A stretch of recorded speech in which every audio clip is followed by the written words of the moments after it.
to figure out. I'm like adjusting to moving. Okay. That's a nice sweater, cuz. Oh, thank you, cuz. It sure is.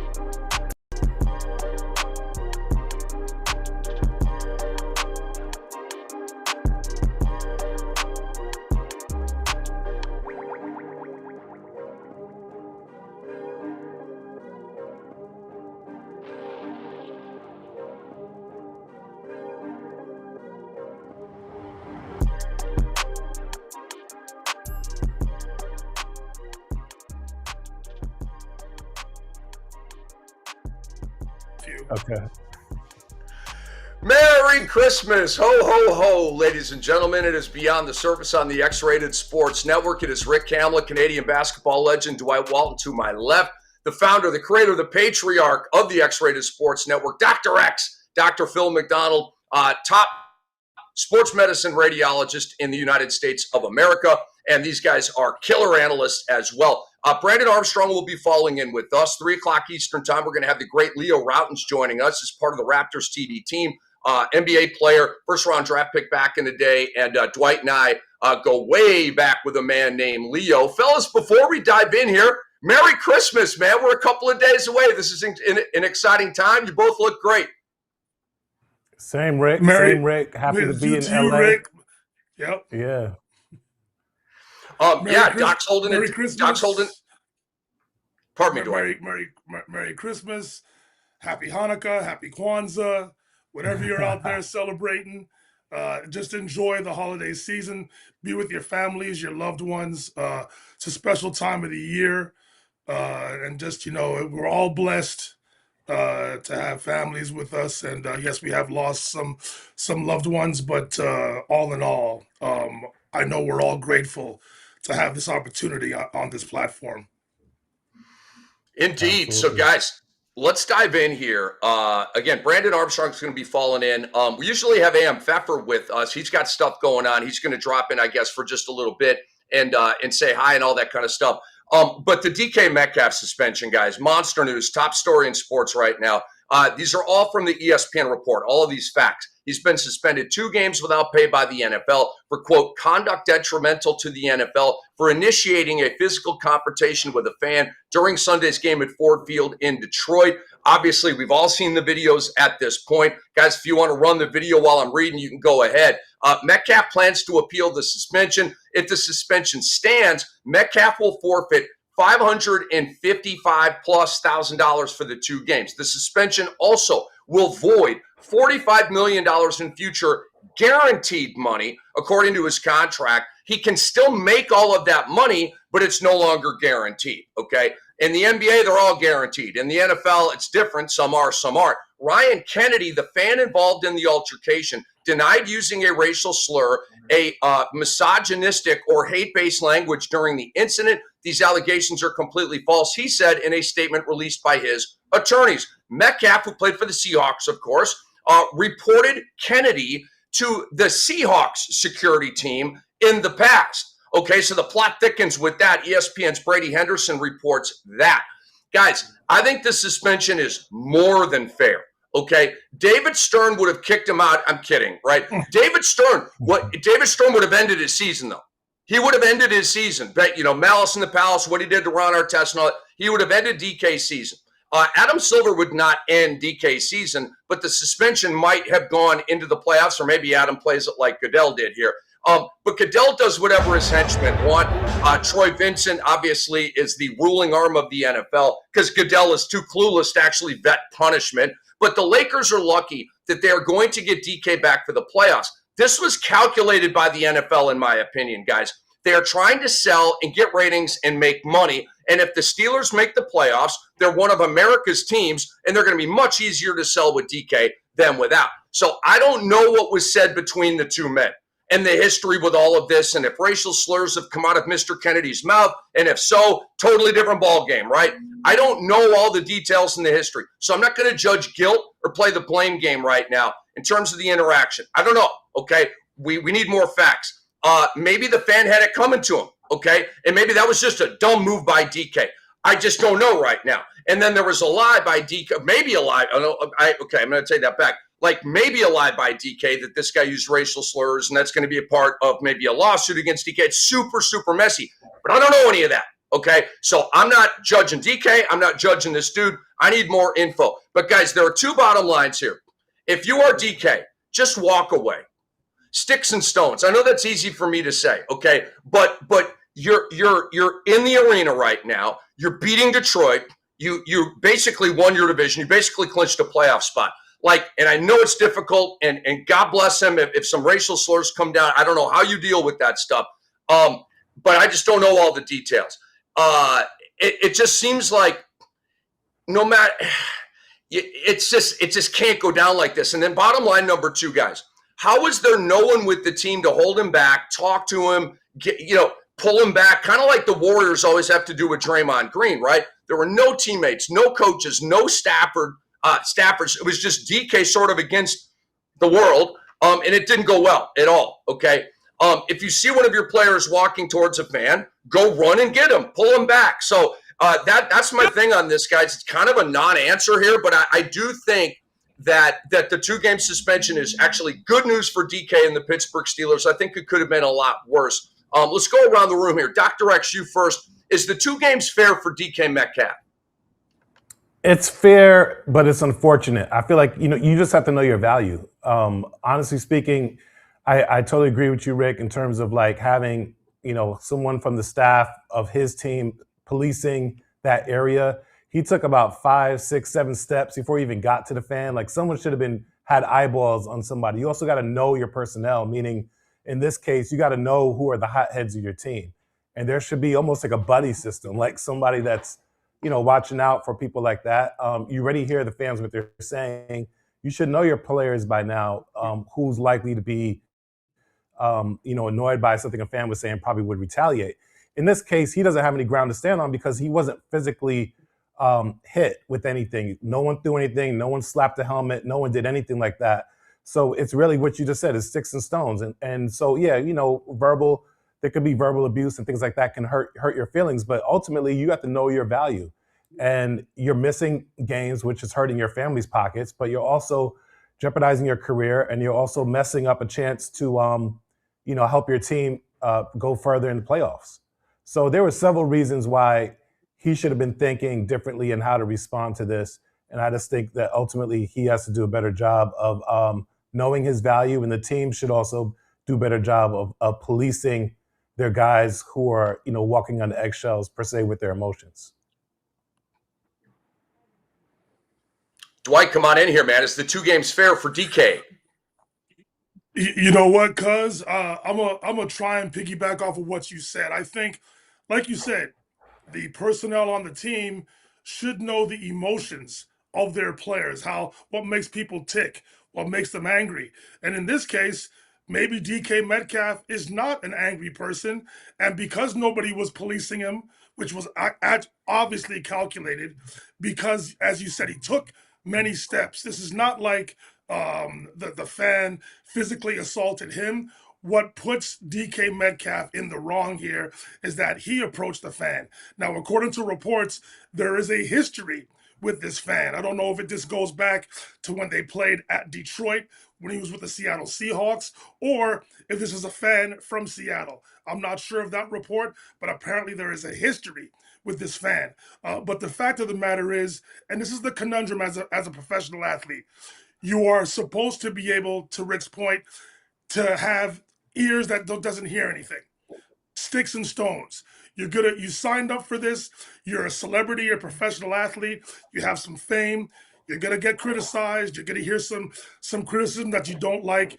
You have to be able to control your emotions. And the mere fact that he was able to leave his bench, take several steps, and confront this fan, the suspension is warranted.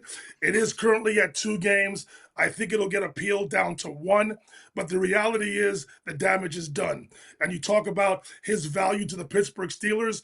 He is the number 1 wide receiver for the Pittsburgh Steelers. Their offense has been better this season under offensive coordinator Arthur Smith. Aaron Rodgers has much to do with that, obviously. They do have some other weapons on the perimeter, but it's all about DK Metcalf. And the reality is they need to win at least one more game, and the Ravens have to lose one in order for the Steelers to get into the playoffs. So there's a whole bunch of issues in regards to this, and this is where the selfish part comes in by DK Metcalf. You are supposed to control your emotions. You understand your value on this Pittsburgh Steelers roster.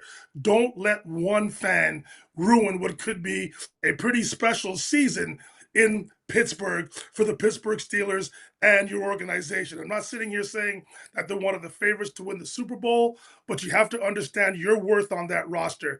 It was a selfish act. You have to close your ears off to the fans. You cannot walk over to a fan who's bothering you and initiate contact. If it had been the other way around, I believe we're having a different conversation. But you got to let that stuff go. Control your emotions, understand your worth on that roster and the value to the Pittsburgh Steelers. I hope this doesn't go south for them, and I hope he's not the reason for the Steelers ultimately not making the playoffs. I just want to make one more point. I have zero tolerance for if this fan, issued some sort of series of racial slurs. I know you gentlemen have no tolerance for this. I have no tolerance for this, okay? And I've said this on NBA radio, a variety of platforms. If this fan is found guilty of doing that, he can never, ever go to an NFL game again. Do you remember the guy that threw the Dasani bottle at Kyrie Irving and almost hit him in the head and went right in front of his face? I don't know how that story ended. I know he got arrested. I don't know if he got thrown in jail or whatever. But that guy should never, ever be able to go back to an NBA game.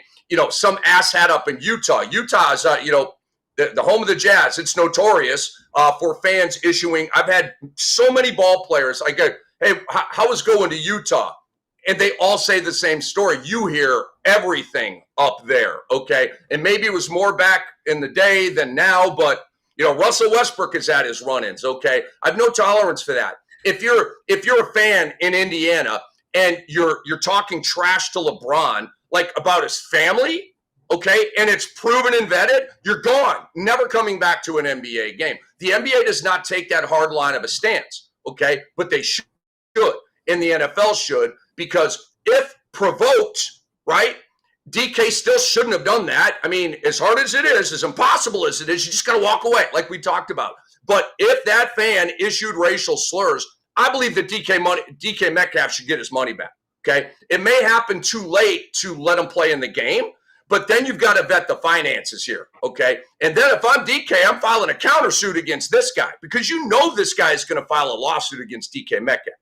That's guaranteed. He's already got attorneys. He's already got statements. There's a lawsuit coming, okay? So this story's just getting started here, guys. I'm with Dwight.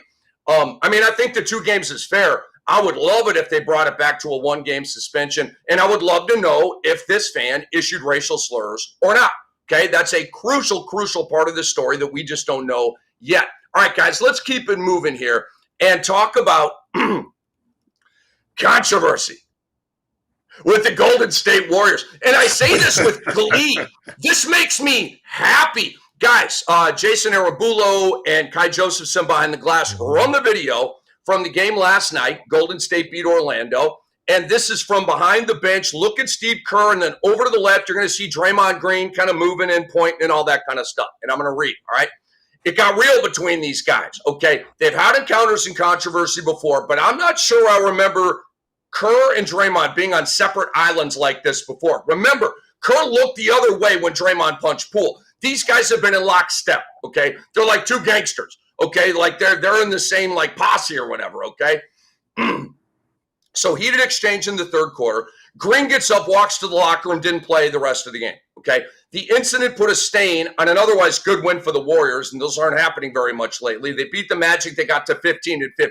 Woo! Throw a party. No, it's throwing a party in Golden State. So we got some sound to hear, guys, before we opine. First, it's Steve Kerr talking about it. And then, guys, if you just want to go back-to-back right to Draymond, and we will sit and listen. the nature of the conversation you and Draymond had on the bench in the third quarter before he went to the locker room? Yeah, we got into it obviously, and I took the time out just because I thought we lost our focus there a little bit, and so we had it out a little bit, and he made his decision to go back to the locker room to cool off, and that's all I'm going to say about it. It's everything is private, and I got nothing further to add. He didn't play the last 20 minutes. Temper spilled over, and I just thought it was best that I got out of there. I don't think there was a situation where it was going to get better. So it was just best to remove myself, All right, so Dwight, you first on this. Is this a big deal? Well, Rick, this goes back many years with Draymond Green and Steve Kerr.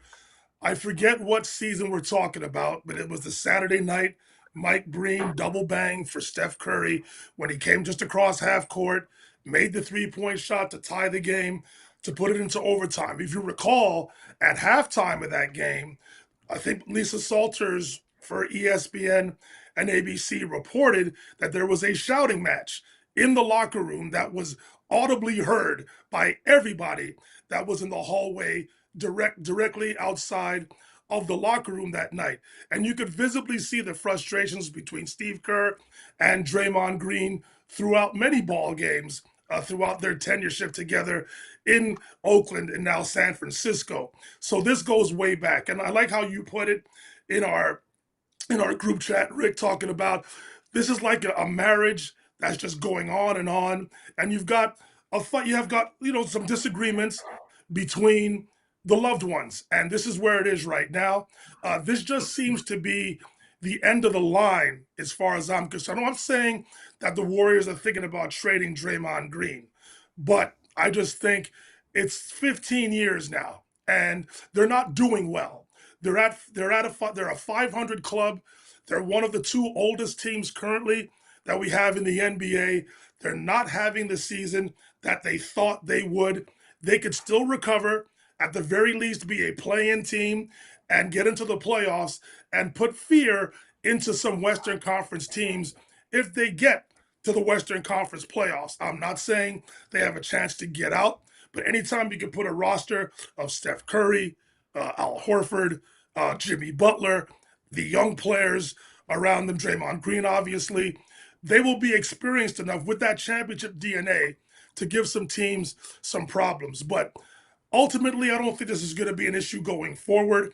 But you could tell, in my opinion, the end of the line is coming. If things don't work out this season, I look for major changes in the offseason for the Golden State Warriors. This may be the final straw. Maybe not right now, but we'll see how this thing plays out throughout the rest of the season.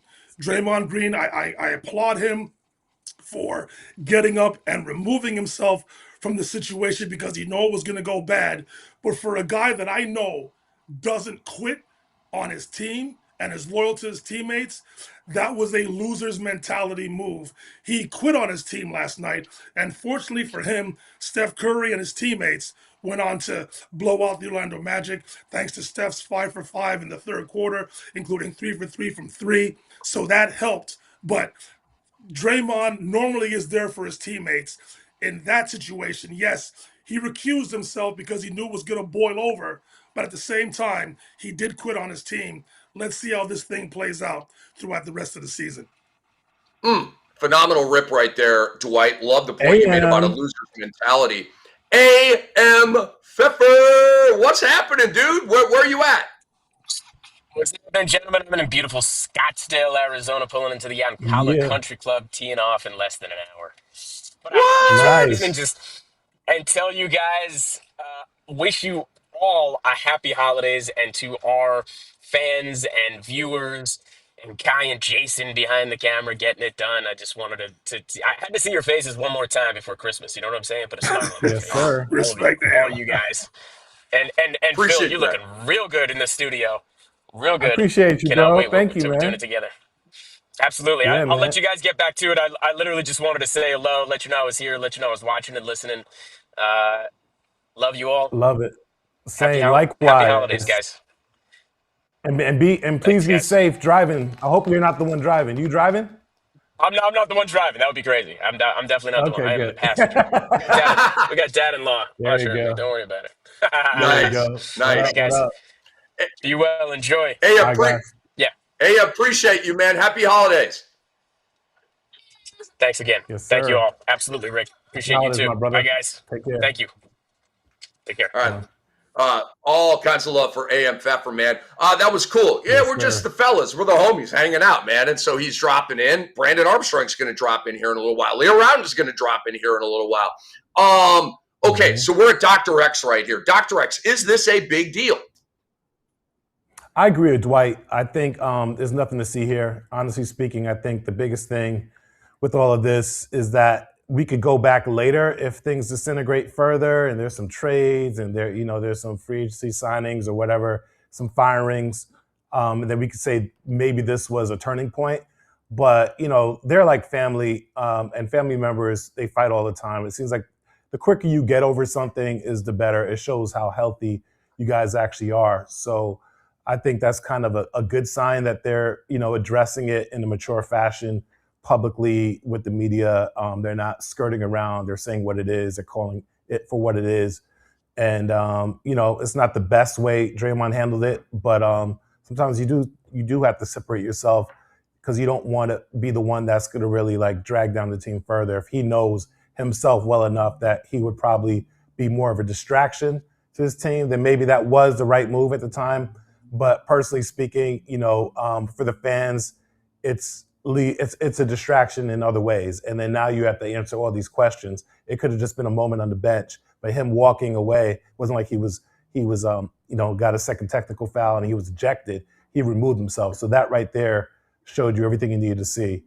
But I agree, there's nothing to see here right now, but we will probably store this away and then bring it out later if there's some, further repercussions or this leads to something else later on in the future. Okay, Doc. So it's a part of the perforation pattern of the Warriors moving forward, and we will see if we piece this together or not. I did see a report that, I don't remember who it was. It was on Twitter. It was from a credible, Twitter follow, though, Legion Hoops or NBA Central or something, and it said the Warriors are willing to trade Draymond Green for Giannis, and I'm like, no one's trading for Draymond Green right now, dude. Nobody. Everybody in the NBA knows that there is one team and one culture that can support and nurture and deal with Draymond. There's one. Yeah. Okay? I don't think too many front offices around the league want to bring in Draymond Green. 7 years ago, everybody would have wanted to bring in Draymond Green. He's not that good anymore. And he's creating more problems than good stuff on the floor right now, if you ask me. He's still a viable player and all that, but he's not the Draymond that we're used to. So I agree with you guys. This is not a big deal. This is another argument between an old married couple who is sick and tired of each other, and they need a dang divorce, okay? But they're too old or too lazy to rip off the Band-Aid and experience glorious freedom, okay? On the Draymond scale, guys, this is a 1 out of 10. You have the Durant thing, the pull punch, stopping Sabonis, choking out Rudy Gobert, the stuff with Gillespie, which we're going to get into in a minute. Remember, he kicked Steven Adams in the man parts not once, but twice. He split the uprights. Field goal good, just like Cairo Santos. Are you serious right now? Steve Kerr has ruined or stunted several careers. He is a pathological liar in press conferences. So this is crumbs on the floor for one of the most notorious tyrants in NBA history. Yes, that's where Steve Kerr is right now. One of the most notorious tyrants in league history. Quote me, okay? Put it in a headline. I don't care. By the way, back to the notorious liar thing, or the, pathological liar thing. Jonathan Kuminga did not play last night. Coaches. I saw that. Decision. Do you remember a week ago, Steve Kerr said, we need him? He's the biggest liar in the NBA. He is, does anybody else? And the local reporters, right? They can't go at Steve Kerr. They'll lose their job. So that's for us to do. right. Well, I mean, maybe it depends on who you are and how much credibility and how much equity you have and stuff like that. But it probably, like, if Anthony Slater came out and like started opining, right, that wouldn't go well for Anthony Slater. It wouldn't go well for him at all. Anyway, so on Steve Kerr, okay, I will never ever believe a single word he says again. Okay, so I don't necessarily believe that. I think Steve Kerr might have told Draymond Green to go to the locker room, but he put it on Draymond and said it was his decision. I don't know if I believe that or not. I don't know. I'm shrugging my shoulders over here. Steve Kerr is so smug and so phony. Okay, I'm done with this guy. I no longer mess with either of these guys, Dwight and Doc. You can have Kerr, you can have Draymond. I don't mess with either of these guys anymore. I mean, I acknowledge and appreciate the resume, the career, the future Hall of Fameness, all that kind of stuff. But in terms of, their current iteration, their current versions of themselves, I ain't with it. All right, so let's move on here, guys. Let's do a fun little game here. It's called Pick a Villain. Okay, and it can be any kind of sensibility, any kind of criteria you want. Pick a villain, Dillon or Draymond. Okay, because they were both at it Saturday night. Warriors beat the Suns 119-116 in another battle between these squads. All right, these guys were in rare form. Guys, run the B-roll of Draymond shoving Gillespie if you can. Draymond Green was ejected for shoving Colin Gillespie and then bum rushing the official who called the initial tech on him. Draymond blocks Gillespie's shot on a drive, stands over him. They're talking trash. See Gillespie looking over his shoulder like, I know Draymond's behind me. What's coming my way, right? So Draymond hard shoves him from behind. So on brand. Okay, so that's the first tech. And then because he got the tech, he got all pissed off, and I forget the ref's name, but confronts him aggressively, and that's obviously an automatic tech, unless you're LeBron James. And Draymond Green is not LeBron James. So he got the second tech, and it was night-night for Draymond Green, okay? Dillon Brooks, and guys, if you want to run the B-roll of Dillon Brooks literally hitting Steph Curry in the torso, fire that up. Dillon Brooks only got a flagrant one for intentionally hitting Steph Curry in the abdomen on a corner three-ball attempt. He meant to do it. There's no doubt about it. Should have been an ejection, in my opinion. I didn't like that at all. And you guys know I'm a Dillon Brooks fan, but I didn't like that. And I wouldn't have liked it if that was Ben Mathurin. That's not a Steph Curry. You don't punch a guy in the torso on your way by. Come on, dude. That's too dirty for my taste, all right? That's some Lambeer stuff. It was unnecessary and excessive, which triggers an automatic ejection. All right, so I'll let you guys go first here on the Pick a Villain game as we sort of set you up with their, latest run-ins against each other. But Dr. X, you first here. Pick a villain. Are you going Draymond or are you going Dillon Brooks? Well, I'd rather go for Dillon Brooks. I think Dillon Brooks at least gives you buckets. He's also Jamaican, so he's kind of funny. His moments are funny to me. They're not even like, because I kind of understand the undercurrent of the DNA that he's dealing with. I'm just like, this guy, he got the whole package of just cantankerous, just like, unruly, like all the Jamaican words that we might say to our relatives. But he got all of those. But it's funny, the stuff he does is like a little bit of Lance Stevenson, like, blowing in the air type stuff. So, and he knows he's getting under the skin of LeBron James. I feel like he's on the verge of laughing, but never laughs.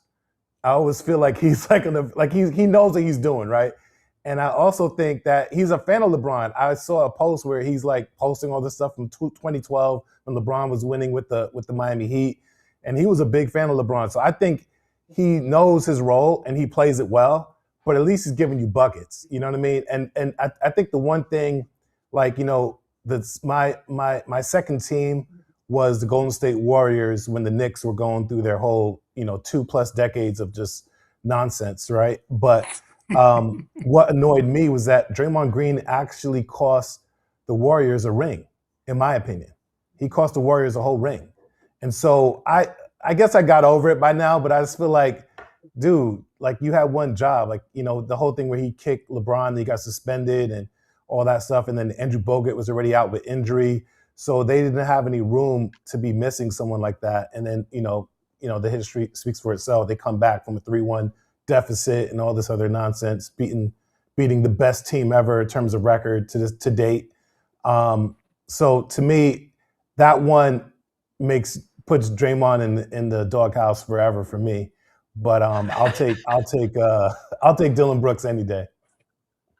It puts him in the doghouse forever, okay? And he ain't getting out. And I'm not mad at you. Dwight, pick a villain. Dillon Brooks or Draymond Green? I'm definitely biased towards my opinion here because I know Dillon a little bit. And what's funny about Phil, my cousin's response, is that yes, he is Jamaican.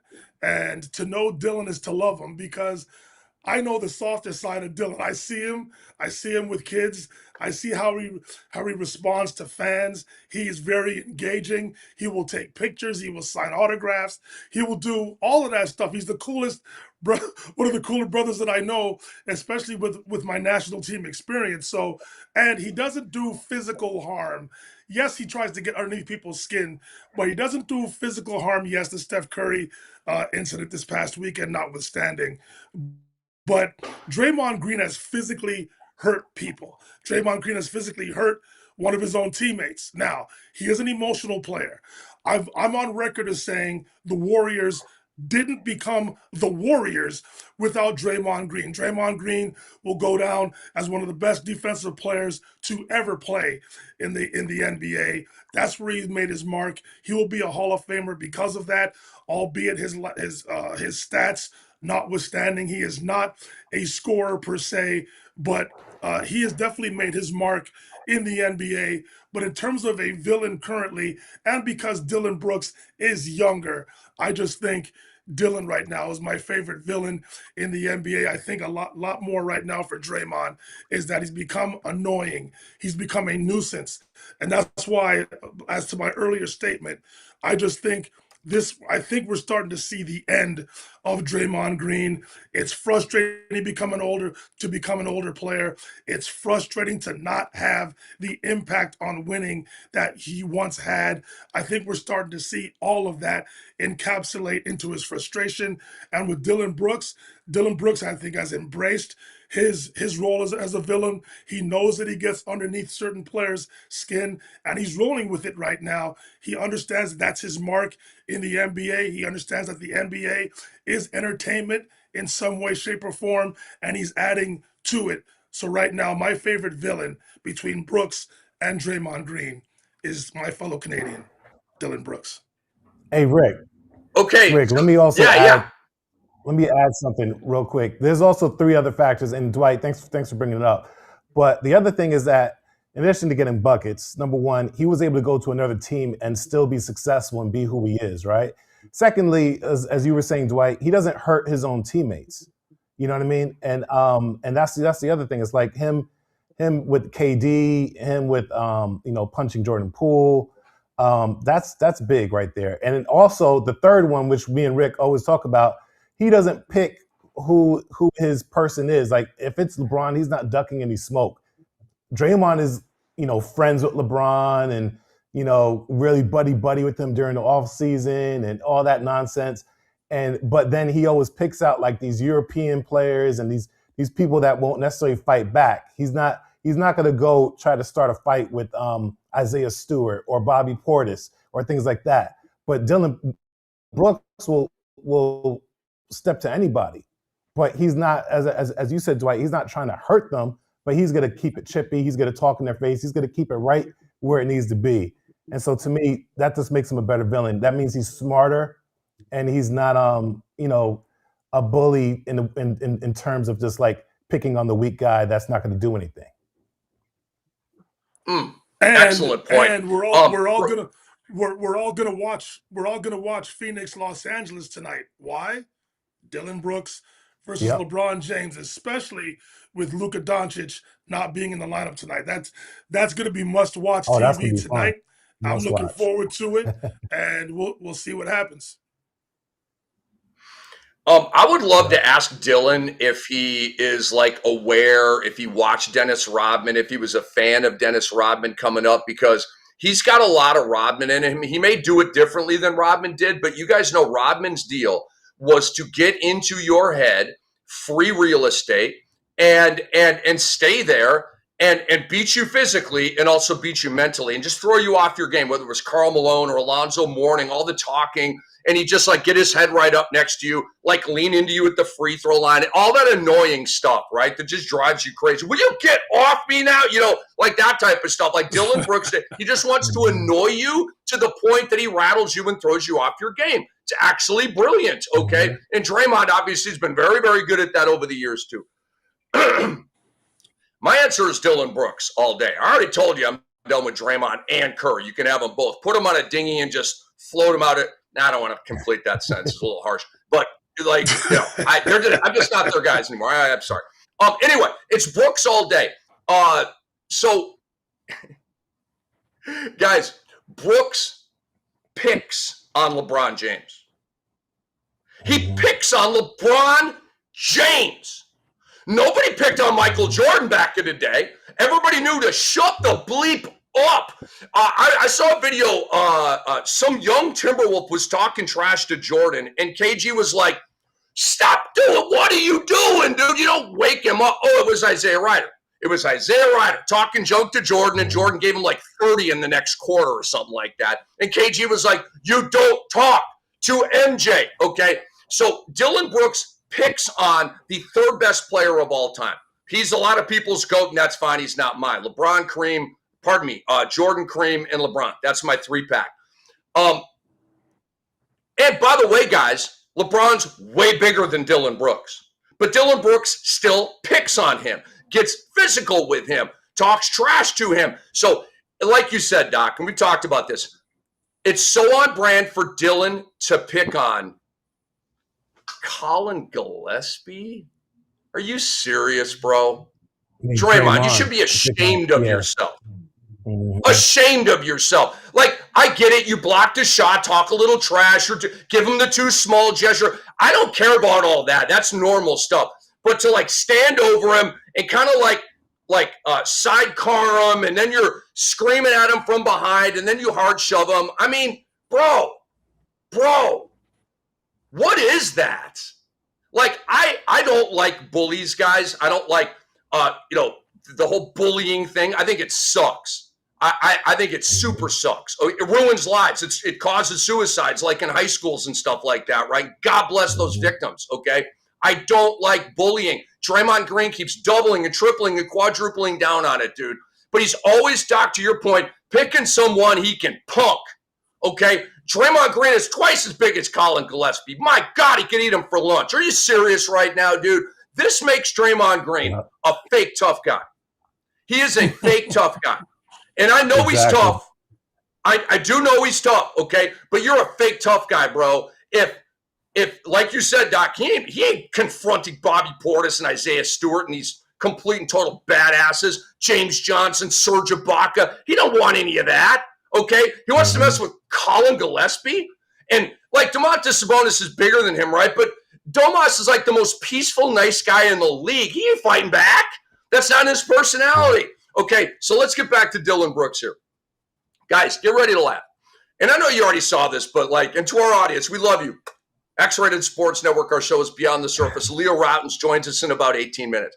Dillon Brooks called out LeBron James last week. He said, and I quote, "He's a social media junkie. I wish we would have let him shoot that last shot, and SHI, you know what, would have been an air ball."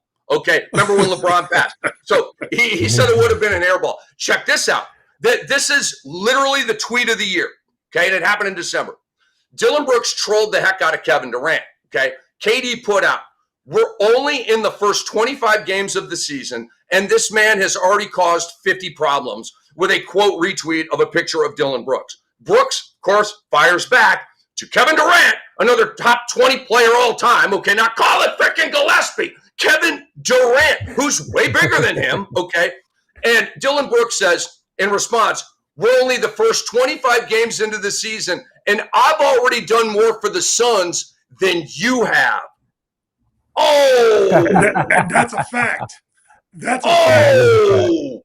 Are you serious? That's the tweet of the decade, guys. That is the tweet of the – they need to give him a dang award for that, dude. All right, and then one more thing here. You guys know my love for Kobe Bryant. By the way, I just bought the T-shirt Remember when Matt Barnes sticks the ball right in Kobe's face and he did that thing? And Kobe just stood there like, yeah.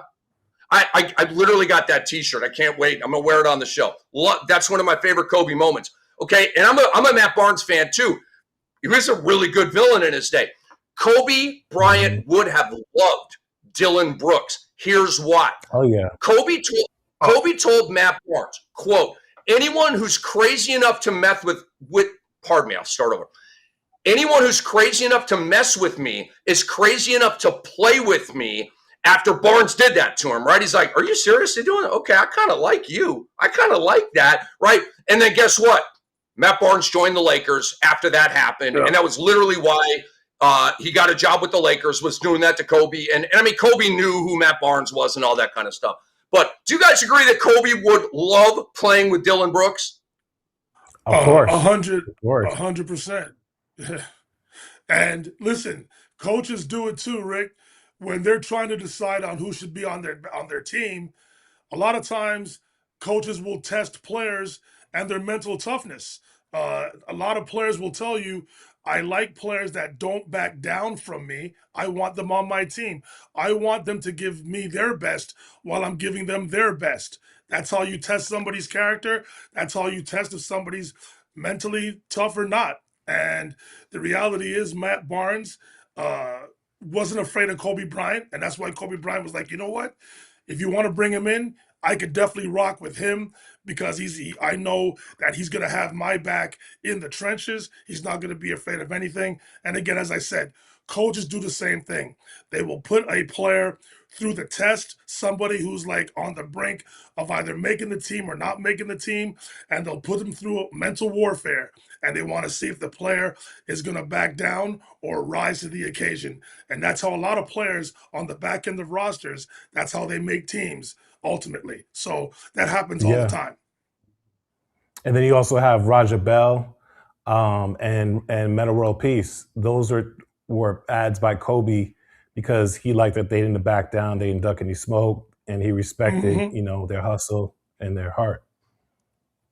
And again, if you want to talk about Steve Kerr, Michael Jordan had the ultimate respect for Steve Kerr when they were teammates in Chicago because Steve wouldn't back down. And even after the punch that Michael Jordan allegedly swung on Steve Kerr with, Steve Kerr didn't back down. And I think right there, that's why you ultimately saw Mike during one of the timeouts said, if the Utah Jazz double me, I'm looking for you. You're going to be wide open. Take that shot, that trust, that camaraderie, that never say die, not backing down mentality is what got Steve Kerr through his career because of his confrontation with Michael Jordan. So we hear about these stories all the time, and more often than not, those are the players that ultimately get the utmost respect. Mm-hmm.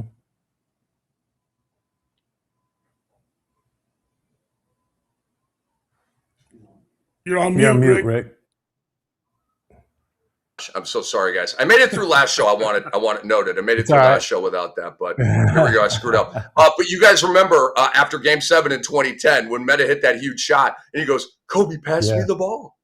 Kobe, pass me the ball," with the big eyes and stuff. I'm a huge fan. I'm actually no promises, but I'm kind of like working some angles to try to get him on the show. Not trying to like over tease you or over promise and under deliver, but I have a little pass with Metta. I had him on NBA radio several times. Kick-ass guy. I love him to death. And so we're going to try to get him on the show. No promises. All right, guys, fire up the XSN Clinic.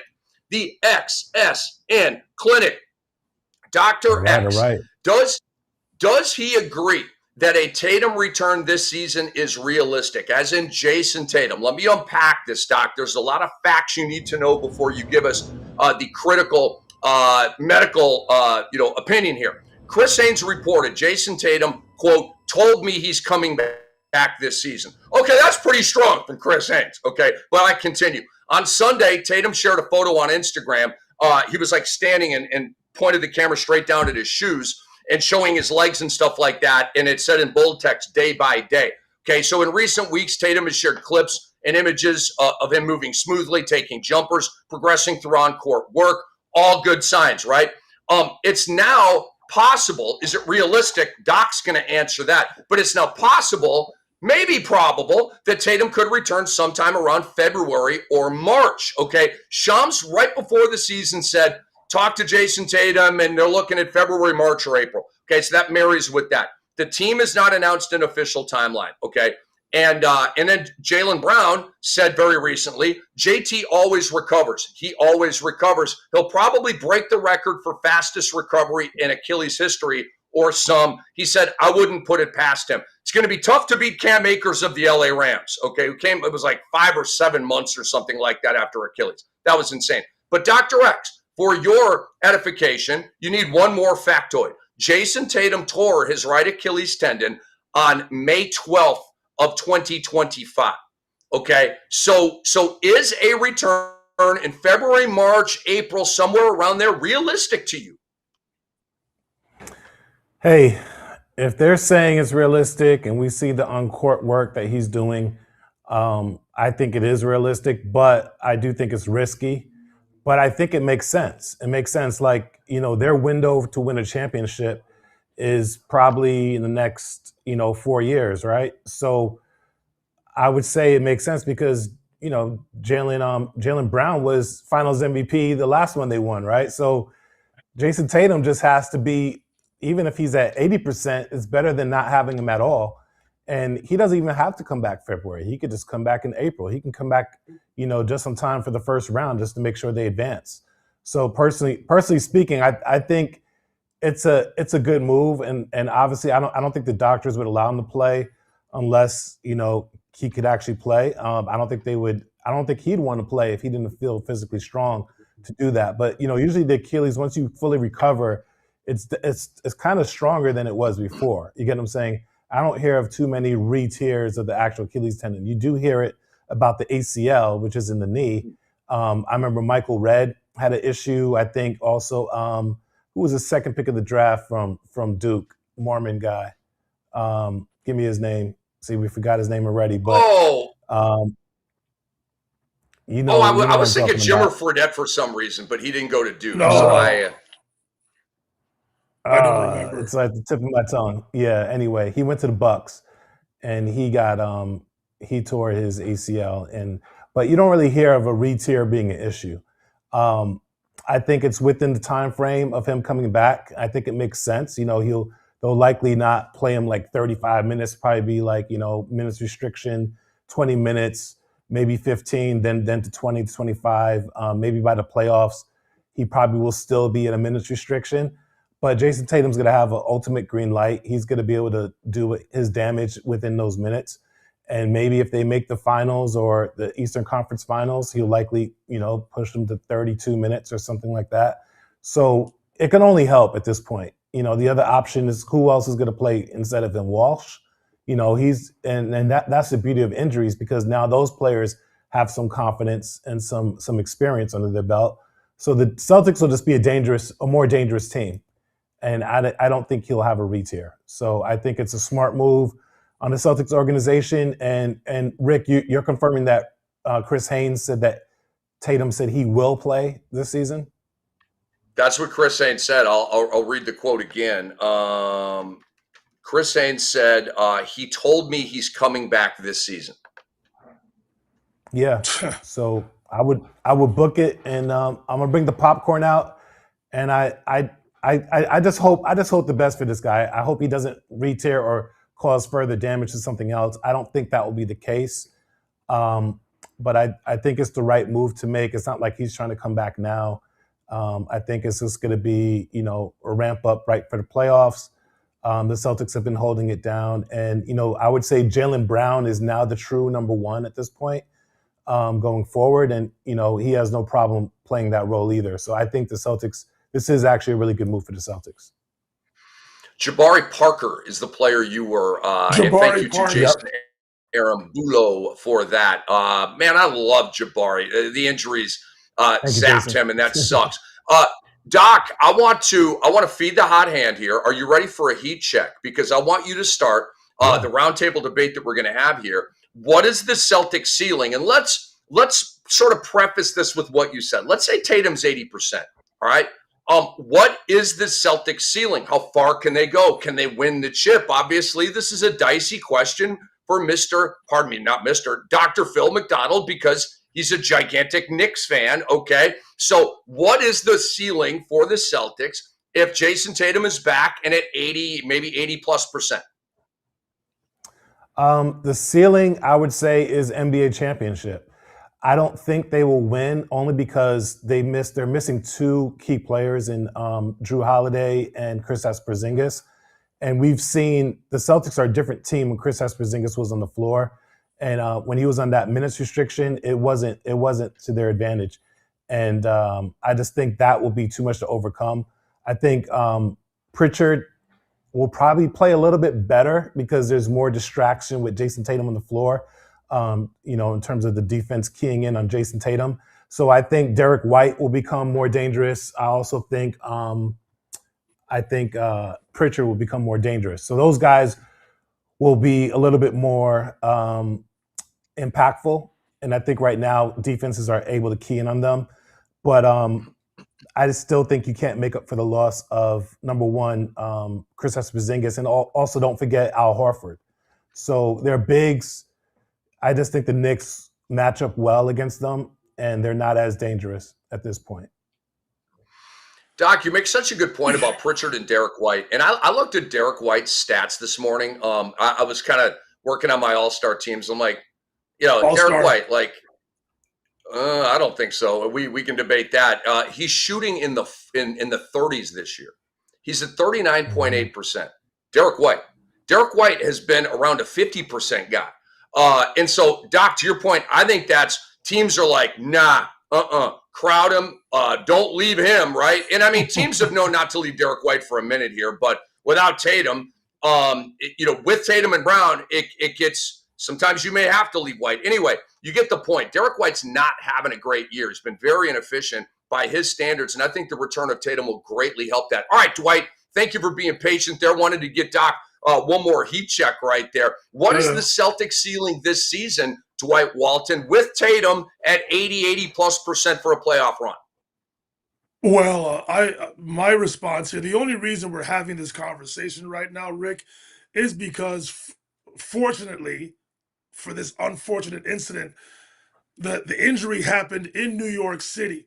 And I believe Jayson Tatum, on the night of May 12th or going into the morning of May 13th, had the surgery done in New York. Now, I don't know if this was some kind of newfound procedure that was done on Tatum's Achilles, but the mere fact that he was able to get it done pretty much 6 or 8 hours after the injury actually occurred, I think that's what has expedited this process. Also, because the Celtics are winning, there's now hope, amongst Celtics fandom, possibly amongst the organization, that in our last 17 games, we're 13-4. We're currently third in the Eastern Conference. We're doing a lot better than what was prognosticated prior to the start of the season. So we put ourselves right in there in the mix amongst the elite in the Eastern Conference. And if we get Jayson Tatum at some point during the season where he could slowly ramp up and get himself for a playoff run here, maybe we can sneak ourselves back into a possible Eastern Conference championship and get ourselves back to the finals. But that being said, I would err on the side of caution if I was the Boston Celtics organization. I don't believe they are a championship contender this season. Yes, you can't tell head coach Joe Mazzulla, who's definitely in the coach of the year conversation, and you can't tell the players who are competitive as all hell here, and we know this. They believe if Tatum comes back, we have a shot at winning the Eastern Conference. But I would much prefer if the Celtics erred on the side of caution here. Let Jayson Tatum get himself back into proper basketball shape where he can recover 100% and get his body used to his body weight, his Achilles specifically, for next season. To understand for Tatum to come back this season, he's going to have to come back earlier than expected so he can get himself in the requisite shape for a playoff run where the intensity is even doubled more, it's ramped up more, and you're susceptible to more injuries on that Achilles. So I would keep him out for this season, as enticing as it can be for Tatum to come back. I don't want him to come back. Sit out this entire season. Get yourself ready for next season. This season was supposed to be a bridge year anyway. So just be patient, stay home, work on your rehab. It's one thing to put out these video posts on IG and other platforms across social media. Playing in an actual NBA game at that intensity during the regular season, and then you double it during a playoff run. Stay home, get well, and come back for a strong 2026-27 season. Doc, how is Dwight's shutdown of Jayson Tatum here on the X-Rated Sports Network beyond the surface hitting you? I've got to know. I don't like it. I want all the smoke as a New York Knicks fan. I think it's better for the NBA that the Celtics are relevant as well. I think that'd be a great matchup to see him try to get his revenge back, with tearing his Achilles on the Madison Square Garden floor. I think it'd be a great story for the NBA. And as I say, you don't have that many chances to get back to that caliber of team that has a window to win a championship. They could technically win it on paper. They could technically win the whole thing. They might match up well against OKC. They may or may not. They also added Anthony Simons. They're big. I'm not sure how to say his name. I might mess it up, but Keita, he's a pretty solid big.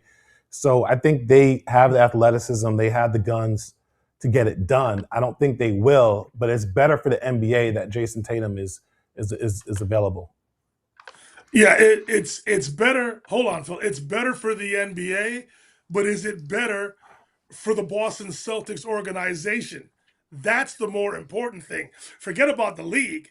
The Celtics are going to need, first of all, he makes a ton of money. So you're not trying to ice Jayson Tatum that much. Make sure your investment is 100% before you put him back on the basketball floor. To me, well, that's why you're investing. More important than what the NBA needs. You're actually investing in championships, and I just feel like it's probably, to them, it's worth the risk. Worst case scenario, he tears it again, and then you just go through another rehab. But their window is only so big, and I just think that the science doesn't show of many Achilles re-tears. They're usually stronger, and I don't think the medical staff would allow him to play if he was having signs that it was going to re-tear. Let's bring in Leo Rautins right now. Let's bring in Leo Rautins right now and bring him in on this debate. But first, a big introduction here. Leo Rautins, it is so good to see you, man. It is Rick Kamla. You, of course, know Dwight Walton, far right. It is the patriarch, founder, creator of the X-Rated Sports Network, Dr. Phil McDonald. He is the top sports medicine radiologist in the country, Leo. Leo, you look great. You're keeping the tan up. I know you got a lot of travel from Florida up there to Canada. What's up, man? How you doing, Leo? I'm great. It's great to see you guys. Always a pleasure. My guy Dwight right there too. We got a long history, me and Dwight. So it's great to see you. Yes, we do. Absolutely. I know you. Thanks. So Leo, come in on this debate. So Dr. X just explained, Chris Haynes said he talked to Tatum, and Tatum said he's coming back this year. And we'll talk Raptors basketball in a minute, but I didn't know we were going to have a debate. Dwight said he would shut Jayson Tatum down and get him that much healthier for next year. And I haven't even weighed in on this yet. And Dr. X is like, no, you only get so many opportunities here. If you're healthy and vetted and cleared, go for it. And I'm more with Doc than I am with Dwight. But where are you with that, Leo? Well, first of all, hey, Boston's one of the best stories in the league this year. If you think about it, I mean, they get rid of half their team, and all of a sudden, they're beating everybody. And I think it's a great story that's not talked enough about. What a great job from coaching and all the guys playing. It's fantastic. But as far as Tatum goes, we live in a whole different environment now, right? Where you get an injury, and I think it's. You're sitting guys down because you think there might be something sometime. It's gone to a whole other extreme now. I blew out my knee 100 years ago, and I came back playing professional basketball with no brace 6 months to the day to surgery. Okay, and I never had a problem again. and I had a doctor that I trusted, and we worked on my legs and did whatever we had to do. Now you see guys don't play for a year, 2 years, right? So, medicine has changed so much. I think there's so many new techniques, so many different things happening. I don't think Jayson Tatum and the Boston Celtics would risk anything. I think if they feel he can play, he can play. And sometimes it's nice when a player actually says, okay, like I weighed all the information. I want to go. I want to do this. I understand the risks, but you're telling me that this is pretty good situation. I feel good, and I'm willing to do it. And also, and again, you don't want anybody to get hurt, but in our day, if you got hurt, that was your livelihood. You were done. Guys got generational money now, so take a risk. If you want to play, play. So I know it's a big debate, and remember we were there when the Raptors won the championship. Well, remember Kevin Durant was having a problem with the calf, and he comes back against the Raptors. I forget, was maybe game 3 or 2. I don't remember. Game 3. And Game 3. yeah, and he's having this crazy first quarter. And you're going, oh no, it's a problem for the Raptors. But I'm sitting there going, he looks great. And I talked to Raptors guru Alex McKechnie, and Alex said that and what he said at the time was, it wasn't that he played, it's that he played this stretch, right, the whole first quarter, right, and he played great. If you broke it up a little bit, it would have been a less stress and less chance of what happened, and that was the Achilles. And that's the only thing, because when I saw that happen, it was horrible. But I think how you play a player too in a situation like that, or a comeback or whatever, is a big part of what happens. That's why, Leo, to your point, I think if Tatum is going to come back this season, it's going to have to be, I want to say, late February, early March, so he can gradually ramp himself up towards a playoff run. He can't come back at the end of the season and expect to be Jayson Tatum at that intensity where the intensity is ramped up during a playoff game. It's one thing to put out IG posts or social media posts of you playing one-on-one against one of the trainers on the Boston Celtics staff. It's another thing to go up against elite athletes who are as athletic or even more athletic than you are, especially when you're coming back from as debilitating an injury as the Achilles is. And that's why I'm erring more on the side of caution towards this comeback, because we didn't expect Boston to be in this position. But because they are, and because Tatum is putting these posts out, now the fan base is getting excited. The NBA overall is getting excited. I'm sure Jayson Tatum is getting excited, because I think he feels with his presence, he could help the Celtics possibly get out of an Eastern Conference that we thought it was the New York Knicks to lose this season. So I understand everybody's excitement, their anticipation. But I'm thinking more down the line to where my cousin talks about the window closing. I think there's several years to where the Boston Celtics will be able to compete for championships if Tatum is 100% healthy, as opposed to 80%, 90% healthy this season. I agree. You don't want to rush it. You don't need to rush it. And the last thing you want to do is come back just for the playoffs. That's stress. But there's that fine line that hopefully they're going to figure this out, and if you can ease them back into it, because like you said, the speed of the game, you can't simulate the speed of the game in practice. You gotta be out there. So as you can assimilate to it, that gives you the better chance of coming back the right way and healthy. Dr. X, do you have a question? So where did my cousin? That's my cousin, by the way. Dwight's my first cousin. His mom is my aunt. Where did you guys play together, and where? We actually never played. We missed each other on the national team. He played for Canada. I played for Canada. We had different kind of times, and we did have a few times we played a little bit together. But for main bodies of playing, we really didn't have that time together. But we got to know each other in those situations and over the years. And I've always had a lot of respect for Dwight, how he played, and just one of the good guys out there. That's for sure. You know. Gotcha. And how's your son doing? I know he was a Knickerbocker for a quick sec, and but I don't think he saw the floor too often. He was from Syracuse, right? Did he play for Syracuse at one point? Yeah, played at Syracuse. The Knicks was a kind of a tough situation, and how you start off and dictates how things go. But you had a great career over in Europe. Had a great shot with OKC. Really, should have made the team. Played great in the preseason. They made that trade with Kevin Martin, and all kinds of things happened. Hard and all kinds of things changed the situation there as far as the cap goes. But he's had a good career. Retired a couple of years ago, and but he had a good run, so it was fun to watch. Nice. Good for him. Good for him. Because if I want to extend your question here, I think there is a correlation between Leo and I with the late great head coach that we both played for in Jack Donahue. Jack Donahue, first of all, had the foresight of putting Leo on our national team at the ripe old age of 16 years old. And Coach Donahue asked Leo, do you want to play in the NBA? And Leo obviously said, yes, I want to play in the NBA. And Jack Donahue responded, yes, you are going to be an NBA player. And Leo is on record saying that changed the course of his career in terms of his confidence, his work ethic, everything, to the spot where he is today. And it's the same with me. Coach Donahue gave me the opportunity to try out for the team in 1986. My mentor, Leo knows him, Varouj Garinlian, was my head coach at Dawson College. Yeah. And that year in preparation for the national team tryout, Varouj ran everything that he learned from Coach Donahue while he was on the national team. So that definitely prepared me for my tryout.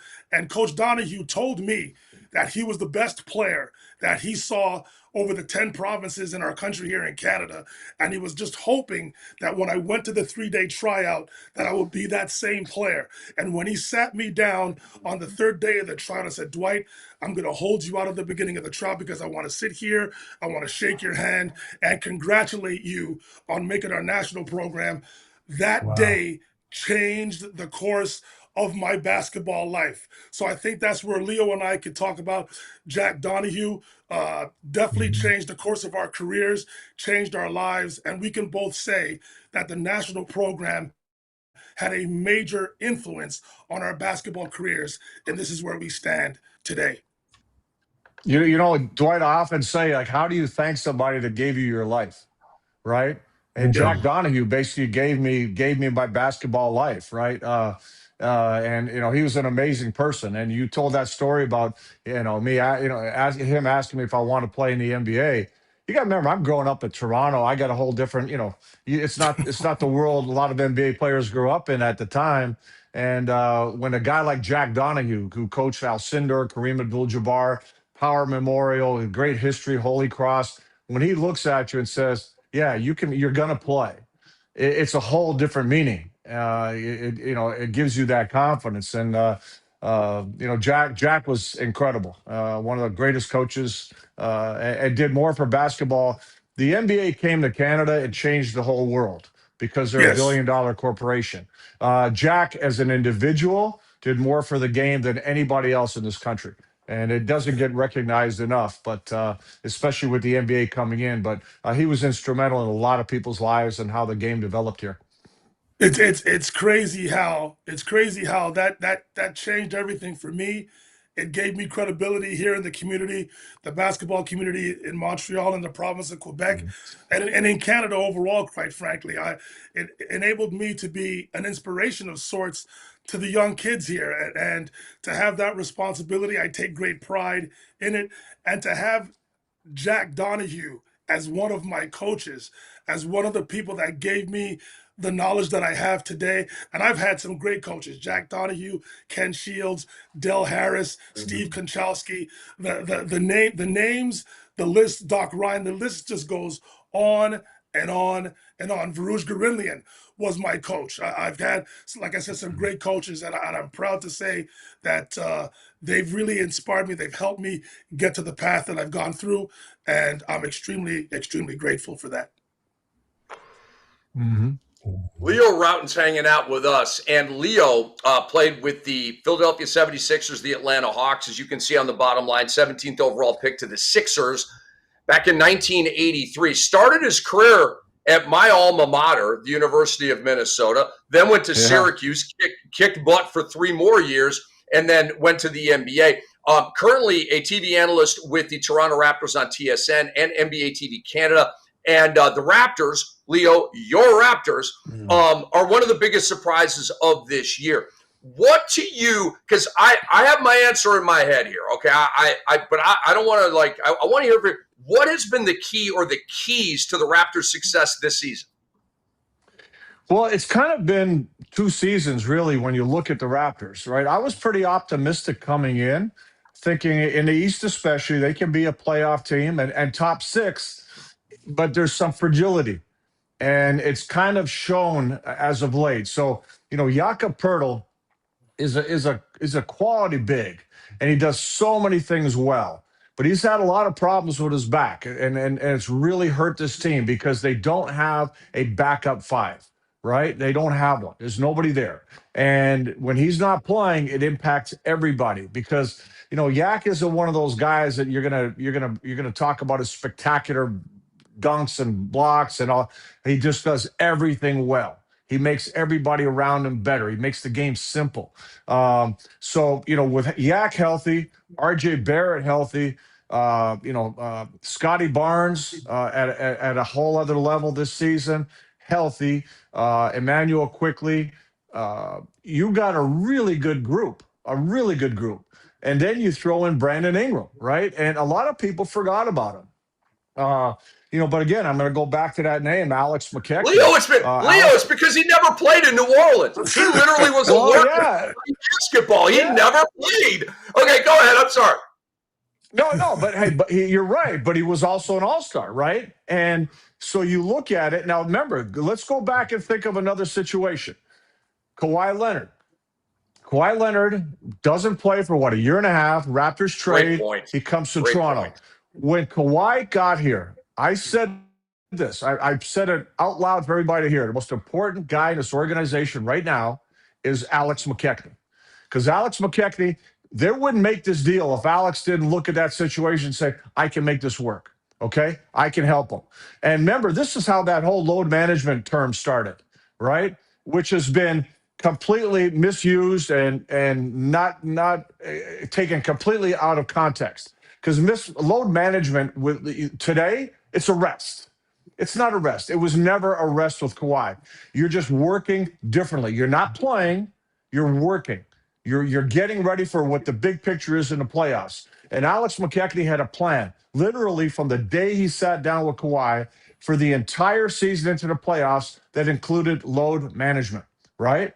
And look what happened. The Raptors won a championship. Kawhi's career was back in full force. So when the whole Brandon Ingram situation came up, I said it again. You wouldn't make that deal based on his history if you didn't have an Alex McKechnie.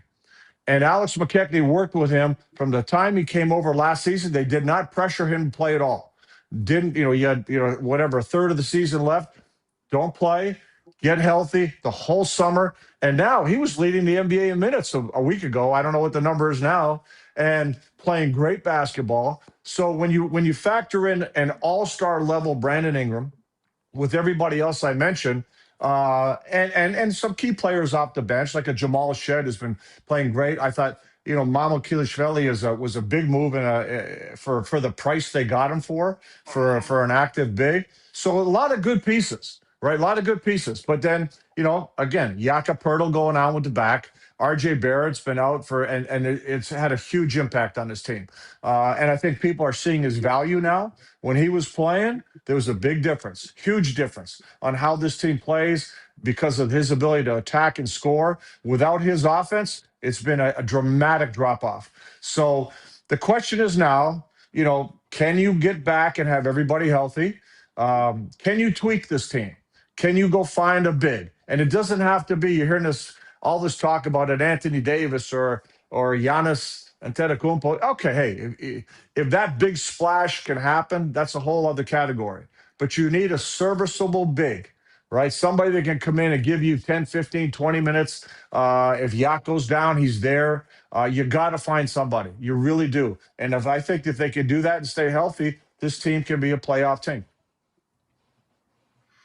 The key word there being fragility, right? Because I looked at the Raptors starting five coming into the year on paper. You got Poeltl, who's a double-double every night. I love Scotty Barnes. Brandon Ingram, fantastic when he's healthy. RJ Barrett, 20 a game with goodies. And then quickly, when he's healthy, is a guy that can really go and make big shots. That's a pretty dang good starting five. But the Raptors, have taken a lot of people sort of by surprise here. Dwight and Dr. X, do you guys have another question? Dr. X, do you have another question for Leo? Well, I think you kind of answered my questions. I did look at Toronto as being one of the surprise teams, but when they played the Knicks, I'm a huge Knicks fan, born and raised in New York. But it just seemed like without RJ Barrett, it's not the same team. And so hopefully, I think they're probably a couple moves away from being not only a playoff team, but a spoiler team, a team that could really possibly go really far if they get some key trades. You made a point when you were talking about Tatum and opportunity, right? In the Eastern Conference, especially with Boston. Well, there is an opportunity in the Eastern Conference right now. And that opportunity is also for Toronto. So if I'm the GM, I want to make some of these moves. I want to solidify this roster. I want to make it a little less fragile, because there is a chance in the Eastern Conference that if you get lucky and you're healthy and everybody's clicking, you can get to the semifinals and finals of the conference this year. You really can, because as good as Boston is, they're beatable. As good as New York is, they're beatable. So you have an opportunity that I think you got to go for it, in my opinion. I agree. And Leo, coming into the season, I was one who was very optimistic. I don't think what I'm seeing from Toronto was a surprise at all. To the point, I think injuries were the factor coming in. The reality is the last two seasons, Leo, the Raptors have been just ravaged by injuries, and that's why we've seen their record. But coming into this season, because I was in Toronto this summer, guys were at the facility. They were working out. Darko Rajakovic was around. I saw it. I saw how the team was coming together during the offseason. And again, we could talk about quickly RJ Barrett, Scotty Barnes, Brandon Ingram, Jakob Poeltl. And I'm not saying this as a joke. I think Jakob Poeltl on the QT here is their MVP. We could talk about Scotty Barnes. We could talk about Brandon Ingram. We could talk about Quickly and Barrett. Because Poeltl is out of the lineup, in and out of the lineup with his back, because they have no size in the interior, you can only go so far with trying Scotty Barnes at the five. You're putting too much pressure. Hey, he's the ribbon. He's the ribbon that ties the whole thing together. 100%. You can only put so much pressure on a Colin Murray Boyles to help. He's only 6'7". He's not big enough. They need a big. Could you go after a Robert Williams in Portland? Can you go after a Goga Batazzi in Orlando? Like, to your point, Anthony Davis might be too far ahead here. I don't think the Mavericks are going to get rid of him nor Kyrie Irving, because they want to supplement Cooper Flag going forward here. But to your point, they got to get bigger on the interior. And as long as they're healthy, and as long as they can supplement players like Oji Abaji and Jacoby Walter and Grady Dick, those players, they're suffering right now because of the injuries to their top guns. I think if this team is whole, they could put fear into some teams in the Eastern Conference. But their team is fragile. There's not very much room for error.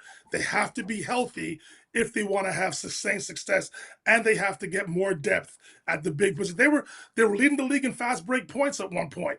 They were getting out. They were defending. They were playing fast. They were shooting the ball better. But then the injuries came, and now you're seeing a little bit of a slide. And the Raptors are coming back to the pack a little bit. Yeah, and Dwight, that when you look at Jakob Poeltl, he might be the most undervalued big when he's healthy. Because, like I said, his IQ is off the charts, right? The way he plays angles, the way he slips, the way he rolls, the way his hands are unbelievable. He does so many little things that if you know the game, you go, wow. If you don't know the game, you might not notice him, right? But as an example, Emmanuel Quickly going into the last game With Jakob Poeltl on the floor, 17 a game. Without, 12. 48% shooting with, 37% without. More turnovers than assists without. So that's how he impacts the point guard, let alone imagine how he impacts a Brandon Ingram or Scotty Barnes and those other guys. So the only concern I have, going into the season, you mentioned the history with some injuries and stuff like that. I would have been searching for a big last summer. I would have drafted. I don't care if I'm drafting a guy that should be lower, higher. I'd go get a big in a draft. All right. I would have tried to get a big in free agency because that's going to be an issue that if Jakob Poeltl goes down with his back, you're in trouble. So I'm a little disappointed that wasn't a focal point with the draft and free agency. And like I said, Kilishvili is, he's a good big, but he's not a 5. He's not a 5. He's active. He can shoot the 3. He runs the floor, but he's not a 5-man. And there's a big difference. And the other guy that I think is undervalued that people are seeing now, and I touched on it, is RJ Barrett. Like when he was playing, you get a lot of people going, he can't do this. He can't play D. He does this. He just wants to score. He's 20 a game, and he gets his shots. He attacks the rim. He attacks the paint. He's one of the better guys at finishing in transition. And, sometimes when you got a guy, Scotty's not a scorer. He can score, but he's not a scorer. Ingram's a scorer. You need that other guy. And with RJ, you don't have to find a way to get him involved. He gets himself involved. Mm-hmm. And those guys are not common. Those guys are not everyday guys that can find their offense no matter what. And RJ's going to get his shots. He's going to get his points. And not in a selfish way, but an active, aggressive way. So I think people now better be taking notice of what they're missing without RJ. And that's why it's funny because I'm understanding that he's going to be involved in trade discussions because of the contract that he has. But to your point, buyer beware. I think the Raptors are going to want to hold on to him going forward. He's a valuable piece to what the Raptors want to do going forward. I agree. Hey, Leo, we're going to let you go here. 2 things before we let you go. Do you have a Jack Armstrong imitation? Can you hit the high note? Get that habit out of here. Give it to me one more time. Let me hear that again. I've been hearing that stuff forever. I got Jack down cold, Okay, good. Yeah. I mean, I've been watching it for years. I love Jack Armstrong. He and Devlin are on the call. I was watching the Saturday night game. Boy, was that a collapse in the second half. Peyton Pritchard was like, this is our game tonight. But Jack's like, and he gets right up here and he loses the oxygen and then he can't talk anymore. It's so funny to me. Jack, don't change a thing, man. All right, we love you out here, Jack Armstrong on League Pass. And then, Leo, finally, I want to give you this platform to promote a book, your website. I know Twine and Wine is your slogan here. Mr. Twine and Wine right here. So, just anything you want to promote. You know what? I'm just happy to be still alive, still involved in the game with the NBA, having a blast. If you're looking for some real estate in Florida, go to Rautins.com. You can always check that out. There you go. There you go. But no, you know what? Honestly, I'm just having a great time. You guys say we all love the game, right? And I've been doing this with the Raptors for 31 years now. This is my 31st year, and it's amazing, to be able to play ball for most of your life and to be able to transition and do this and stay in the game, as well as, I've done some coaching, the whole bit. It's been amazing. It's been an amazing run. So every day I wake up and I go, hey, I'm grateful. I'm a happy guy. Good for you. Living Leo, where are you? Living the dream, Leo. Living the dream. Oh, yeah, you got it. You got it. And I'll be the first to tell you. Leo, where are you in Florida? Right by Jupiter, West Palm area. Great area. Great area. And if you're worried, about hurricanes, you look at the history of Florida, the least amount of hurricanes are in that area right there. Don't go to the West Coast. You're going to get killed. Don't go there. Stay in the East. Yeah. And I'm on the West Coast, and the two, Helene and Milton, they came right. I mean, literally, our house almost flooded, and it didn't. Thank you, God. But yeah, I mean, like all the houses around us completely flooded, like a foot and a half, all this like crazy disastrous You got stuff. two problems there. You got two problems there. The Gulf is too warm. Remember, those last two hurricanes went from 0 to Category 5 in 48 hours, right? It was crazy. So the Gulf is too warm. And what's happened to everything else? Insurance, man. Insurance is up through the roof in the West Coast because of that, right? So people can't even get rid of their places now. So it's a whole different issue on the East Coast, a whole different issue. So hopefully you're going to be okay, because West Coast is beautiful, but it's a little scary to me right now. I'm gonna take my chances, Leo, because the water, bath water. It's bath water in the summer, man. I love the water out here. I'm in Clearwater, Leo. I'm in Clearwater. Okay, I spent a bunch of time beautiful there. Island and Indian Rocks Beach, so I love me some Florida, man. You can't see it because of the glare from all the sun here in Florida, but your boy is rocking the tan as well. We got to keep it moving here. You gotta have the tan. You gotta have the tan, especially down here in Florida. So many people aren't tan down here. And by the way, the worst business idea of all time to me is a tanning bed place in Florida. That makes no sense to me at all. All right, on that terrible dad joke, Leo. Vitamin D. We all need vitamin D. And not in a natural, 100%. Natural vitamin D, not in a this coffin that you bring this thing over you, and it just no, that's not good living right there. Leo, we love you. Thank you so much for joining us, man. 31 years. Congratulations, my friend. Keep it moving. Merry Christmas. Happy New Year. We'll talk to you in 2026, Leo. Hey, Merry Christmas. Happy holidays to you guys and everybody listening out there. Always fun. Thank you. Thanks, Leo. Thank you so much, Leo. Thank you. What a cool dude, man. What a cool dude. That was fun. Awesome. That was a lot of fun. Yes, sir. All right. So I owe you guys an answer on the Tatum thing. All right. And then we got some other stuff. And then I want to play a fun game with you guys with Nikola Jokic and all-time great centers. I think you guys are going to dig this. All right. So the Celtics ceiling with Tatum. I'm with Doc on this one. The Celtics are rolling. Like, I think they can win the championship this year. Okay. The key word there is can. Right? Like I would say of the Raptors, they can't win the championship this year. There's no chance. It's an impossibility. I will die on that hill. I'm not saying that about Boston, okay? But the Celtics are rolling right now. And I picked the Raptors. I don't mean to like bang on them. I could have picked the Timberwolves. I don't think the Timberwolves are winning the championship this year. I feel the exact same way about them. It's less of an impossibility for a team that's been in the West Finals back-to-back years, but I do not see well, anyway, you get the point. The Celtics are rolling. They cranked Toronto on Saturday. And by the way, guys, that was the second of a back-to-back going to Toronto, and you open it up on them in the second half. That was impressive to me. Last night, they overcame a huge deficit to beat the Pacers. They're now 18-5, 5 games behind Detroit. Pardon me. Yeah, they're 5 games behind Detroit, but in third place. The Celtics can win the chip this year. They can beat OKC. It would not be my prediction, but they can do it. It's not impossible. Everything is available to them as long as full Tatum arrives at least by the second round.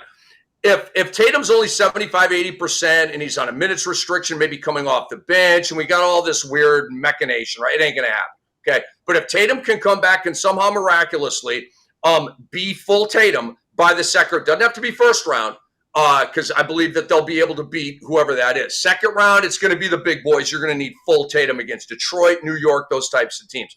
But the Celtics have championship DNA. You've got a top 5 coach in the game in Joe Mazzulla. You've got a style of play that everybody hates playing against where they jack 53s a game. It pisses everybody off. It does. But it's a huge part of their secret sauce. Guys, not too many people are talking about this. The Boston Celtics have the second best defense in the league, okay? And I'm not looking at rating. I'm looking at points allowed. They allow 110 points a game. Number 2 in the NBA behind Oklahoma City, okay? That's impressive to me, and that's without Tatum, okay? Tatum's not a bad defensive player. Jaylen Brown is a franchise face, an alpha, that guy. First option. Is he a champion as an alpha? I don't know. But like I've told you guys, he's a second-round guy and a 50-win guy as the number 1 guy. And maybe he's even better than that. Maybe I'm doubting him and I shouldn't be. But when you merge Brown with Tatum, that becomes very special and very, very dangerous. Think about this, guys. The Knicks do not have 2 number 1s, okay? Cat thinks he's a number 1. He's not a number one. Okay, he's a number two, and he's a Hall of Fame number two. But they don't have two number ones. Detroit does not have two number ones. You've got an MVP candidate, and then Duran is an all-star, but that's not two number ones. Very, very far from it. So I believe the Celtics are playing this well. I believe the Celtics are playing this well because they know Tatum is coming back. I think we would be getting an entirely different version of the Celtics, like the Indiana Pacers. Remember, they ruled out Tyrese Halliburton. He ain't coming back this year. Forget about it. Close up shop. And they lose every single game. They suck. And I know there's been other injuries. You lose Turner and all this kind of stuff. But it's the vibe, okay? All hope was lost for Indiana when they made that announcement. And when the announcements came out about Tatum and Shams, and he's looking at February, March, and April, boom. And the team already knew that. And the team's like, no, we're going to keep chopping wood here. But if the Celtics had ruled out Jayson Tatum for the entire year, I think Boston would be 5-20 right now. I really do. I think they would suck right now. I'm telling you guys, I think that hope, that mental, like he's coming back, we just got to hold it down. I think it's huge. And I'm not a Celtic fan. I don't want them to win, but I think they can win the ring this year. All right, guys, let's move on to Jokic against the greatest NBA centers in history. Okay, so follow my lead here. Jokic just passed Kareem Abdul-Jabbar a few days ago for the most assists by a center in history. So let's play a little game here. Jokic versus the greats. Basically, it's a who you would rather have. So what I'm going to do is give you my top 10 ranking of all time for centers. If you guys did this and you came up with it yourself, I would love to hear your list as well. But this is sort of our menu here. And then we're going to go one by one. Who would you rather have, Jokic or Kareem, Jokic or Russell? And you don't have to go super statty on this. You can just kind of call your shot, okay? But let's have some fun with this. My top 10 centers of all time. And my ranking is based on resume. Number 1 is Kareem Abdul-Jabbar. Number 2 is Bill Russell. Number 3 is Wilt Chamberlain. Number 4 is Hakeem Olajuwon. Number 5 is Shaquille O'Neal. Number 6, all time, Jokic. at 30 years old, is Nikola Jokic. And part of this, guys, was fascination with me. All right, I haven't done my top 10 centers in a while. I got to redo this. Where is Jokic? He's above David Robinson, above Moses Malone, above George Mikan, and Dr. X, earmuffs, Patrick Ewing, who I have at number 10. And I'm a huge Ewing fan. And I know Pat. I've had some really cool interactions with him. Worked with him at NBA TV and interviewed him about. I love Pat. Anyway, so let's go through this. All right, I'll go first. Kareem Abdul-Jabbar or Jokic. I would rather have Kareem. Bill Russell or Jokic. Give me Jokic. Okay. Yep. And there's a theme here, and I'll explain in a minute. Wilt or Jokic? Give me Jokic. Hakeem. I know it's tough. It's Wilt, but it's tough. Let me get 2 more, and I'll explain. Hakeem. I'd rather have Hakeem than Jokic. And then you have Shaq. I would rather have Jokic than Shaq. Okay, so, and then obviously I would rather have Jokic than Robinson and Moses and Mikan and Ewing because I already have them ranked over those guys. So here's why I've made my decisions. And Dwight, I will go to you next. Yep. So Kareem is number 2 on my all-time list. 6 rings, 6 MVPs. So Jokic just isn't that high yet. And Kareem was extremely skilled. He could pass the rock, all the double-doubles, all the block shots, all that kind of stuff. Kareem is Kareem. So when I go Jokic over Russell, Jokic over Wilt, Jokic over Shaq, okay? The theme is skill versus power and athleticism. And give me the skill. I want the skill, okay? And if you say, Cam, we're taking it back to the 60s, I'm not overthinking it that way. I'm just kind of thinking basketball right now, who would I rather have? And I'd rather have Jokic because he is the most skilled center of all time. Okay, so I'm taking him over Wilt, Shaq, and Russell. But I'm not taking him over Kareem and Hakeem. So those are the only 2 centers all time that I would rather have than Nikola Jokic. Dwight, go ahead. I would listen. I don't want to disrespect our forefathers, if you will, but I would replace Bob Lanier over George Mikan in my top 10 for centers. And I guess I'm being discriminatory when I say I just think Bob Lanier is more present to me than George Mikan. Although we do have a drill named after George Mikan, the Mikan drill, where you warm up as a big, going left and right, basically trying to get your touch, get your body warmed up around the basket. I understand that, but I think I'll replace Bob Lanier in my top 10. But that being said, you're comparing Jokic to Kareem. As you said, 6 MVPs, 6 championships, and has still to this day, the most unstoppable offensive weapon in basketball history in the sky hook. Then you compare Jokic to Bill Russell, just based on skill. I understand that Bill Russell is the most celebrated champion that we have in North American sports history. Understood. But in terms of skill and just overall game, I'm going to go with Jokic. This is where it gets tough for me. Wilt has every record known to mankind in the game of basketball. He was the most dominant center, not named Kareem. And then, of course, you have Shaq and Hakeem and all the rest. But Wilt was the standard at one point. Yes, his kryptonite was Bill Russell. I believe he only beat Bill Russell once throughout his career. But the statistics that Wilt put up speak for themselves. It's tough. But I will go with Jokic. This is tough for me to say, but I will go with Jokic over Wilt. Wilt, to me, also over Hakeem. And whenever I'm on record as saying Jokic is the most skilled center to ever play the game of basketball. And the first name that people always bring up in rebuttal to my Jokic take is Hakeem Olajuwon. I understand that his footwork is immaculate. No question about it. But Hakeem Olajuwon does not possess the ball skills that Nikola Jokic has. Yes, Olajuwon has 2 championships to Jokic's 1, but just based on skill, I just think I would take Jokic over Hakeem Olajuwon at this point. And at number 5, I believe you have Shaq. Shaq is another one of you could call him the most dominant center to ever play the game of basketball.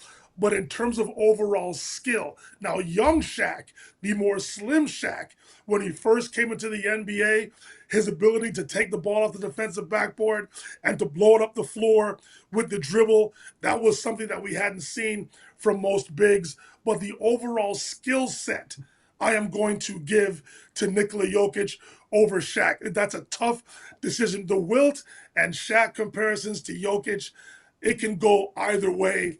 But I'm already on record as saying the most skilled center out there ever is Jokic. So I will take Jokic over Shaq at this point in time.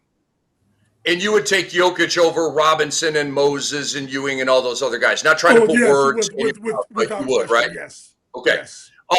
So Hakeem and Kareem are the only centers that I'd rather have a rock with, or however you want to define that, than Jokic. For Dwight, it's Kareem only. He's the only center all time that he would rather have over Nikola Jokic. So I'm so glad we're doing this because, you know, I got my list and my opinions, but okay, now we got Dwight's, and he was a big when he played, and like there's only one guy that Dwight would rather have than Jokic. Insanity, right? Okay, Dr. X, the floor is yours. No timer. Take as long as you want here. Jokic versus all these all-time great centers. Well, I think the filter you have to apply here to be truly fair would be defense. And I think that's the one filter where Jokic doesn't meet the mustard for me. I know he gets rebounds. I know also the numbers may be a little skewed. I'm not saying he isn't the most skilled center ever. Let me just say that he is the most skilled center ever. Just get that out the way. But I think the numbers are skewed because there isn't a true point guard on this team.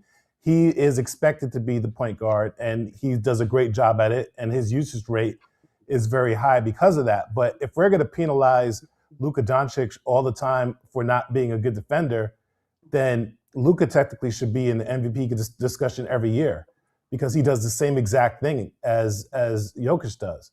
But, you know, it's just he's just taller. I just feel like with saying that, before I go into my list, I would say there's 3 names, and I want you to clarify, Rick, what's really a true center. I think Tim Duncan should be in the list. I think Dwight Howard should be on that list.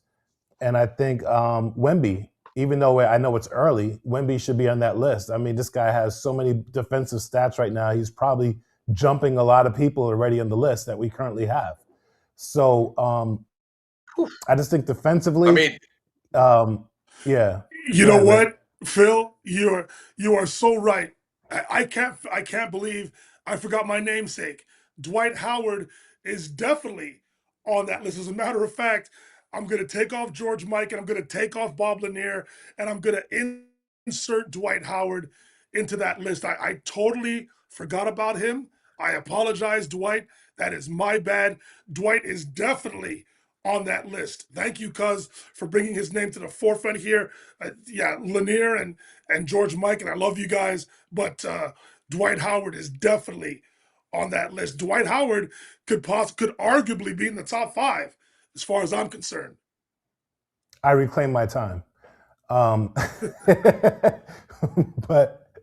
But yes, I don't mind helping you out once in a while, Cuz. But another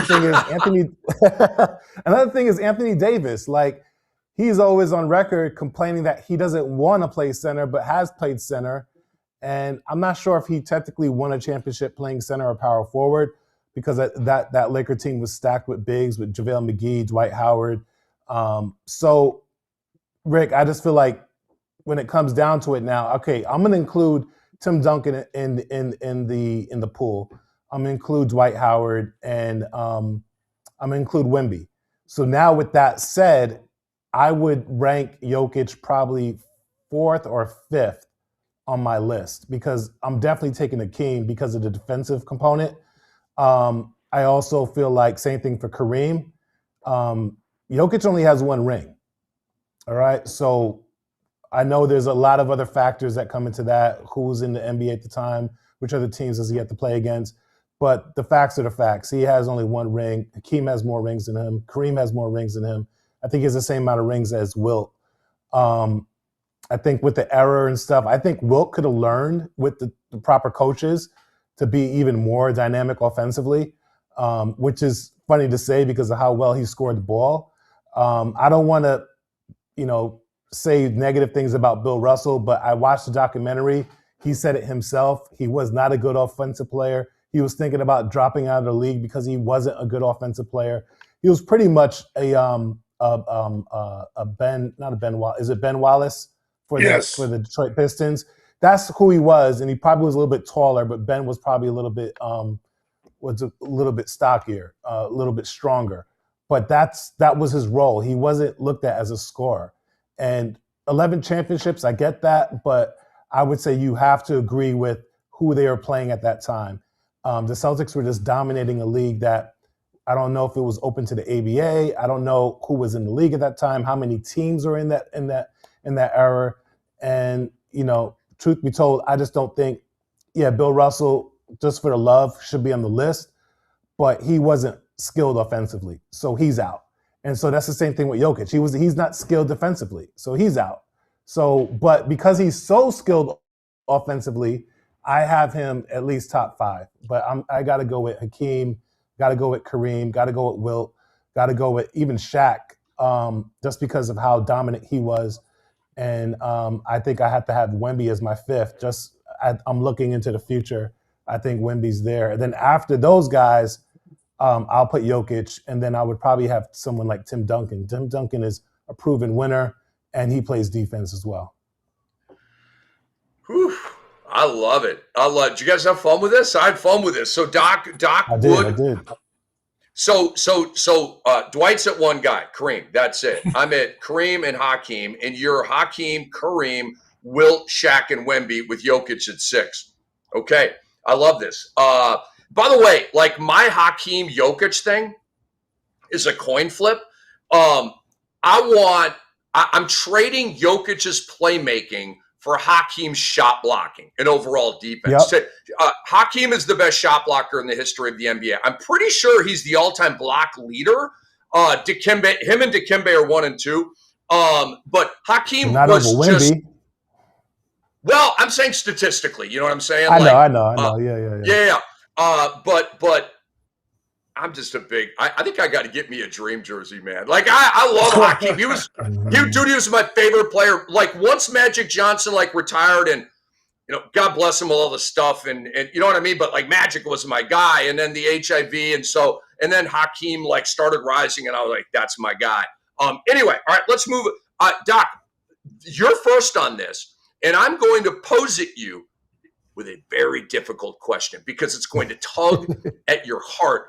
That there's not red blood in there. There's orange and blue blood in there. Okay, guys, let's go to Christmas Day.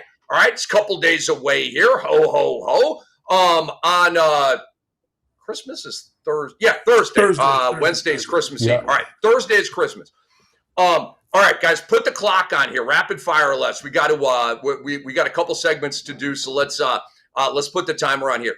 Favorite Christmas Day game in the NBA, Dr. X. Here's the schedule. Noon. Okay. Yeah. It is Cavaliers at his Knicks, 2:30. And I hate the time of this, but I love the game. San Antonio Spurs at the Oklahoma City Thunder. Hello. It's 12:30. It's 12:30, by the way, right? No, that's 2:30. 12:30 East Coast. It's 2:30 East Coast? Yeah, well, I guess I should have said these are Eastern times.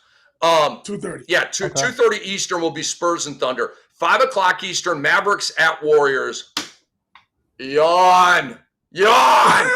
I'll watch it, but yawn. I don't. That game should not be on. Anyway, all right. Rockets at Lakers at 8 p.m. Eastern, and then my Wolves at Jokic's Nuggets at 10:30 p.m. Eastern time. Dr. X, your favorite Christmas Day game in the NBA? And who's OKC playing? San Antonio. Oh, that's my favorite game, hands down. Yeah, that's going to be my favorite game because I just feel like that's what we wanted to see. Well, first off, it's a rematch now from the Cup, correct? That's correct. And I think we want to see that rivalry build. Everything else is a buzzkill because of the injuries. The Knicks and Cleveland isn't really like playing to the same level they were playing last year. There's no I'm forgetting his name now, but the power forward is gone. Mobley. We're missing him. Yeah, Mobley's gone. And the other, I think the next game up would be the Lakers and the Houston Rockets, just because it seems like LeBron and KD have been ducking each other for years. And we're like, oh, they haven't played for like 3 years straight. So that'll be good to see them right now on their two different teams or bolster teams with Luka. He's going to bring that smoke. So I'm looking forward to those games. And, of course, the Knicks is my third favorite game. Okay, wow. Knicks and Cavs falls even below Lakers and Rockets, and we know why. Doc isn't throwing shade at the orange and blue. He's throwing shade at the crummy and super mid Cleveland Cavaliers. Like, the NBA schedule makers are like, what have we done? We ruined Christmas. I'm telling you, like, this is not this might be the worst Christmas slate I've seen in 10 years. I don't analyze it, right? But it's just not that savory. The thing I think that saved them was the Wemby SGA matchup, and especially given what happened with the Cup. But when the schedule first came out, I was saying it should have been the Detroit Pistons versus the Knicks. That's what I wanted. But it didn't happen. And that would have been a great call. We get that game, by the way, on January 5th, Doc. Right around the corner, man. Right around the corner. That is going to be a showdown. All right, Dwight Walton, you are on the clock here. Favorite Christmas Day game, and you can break down the slate and give us all your opinions, man. Well, cousin Rick, when Adam Silver got the rosters after free agency was done, when this Christmas Day schedule was made, I think these 5 games were pretty good. We all thought New York and Cleveland were going to be 1-2 in the East. I think the Spurs are the surprise of the season so far, but because of Wemby's performance on Christmas Day last year, he was brought back to the table, and because OKC and San Antonio gave us that great semifinal in the NBA Emirates Cup, we're looking forward to that. But to break it down, the game of the day is OKC Spurs, then it's Lakers Rockets, then it's Knicks Cavs, Wolves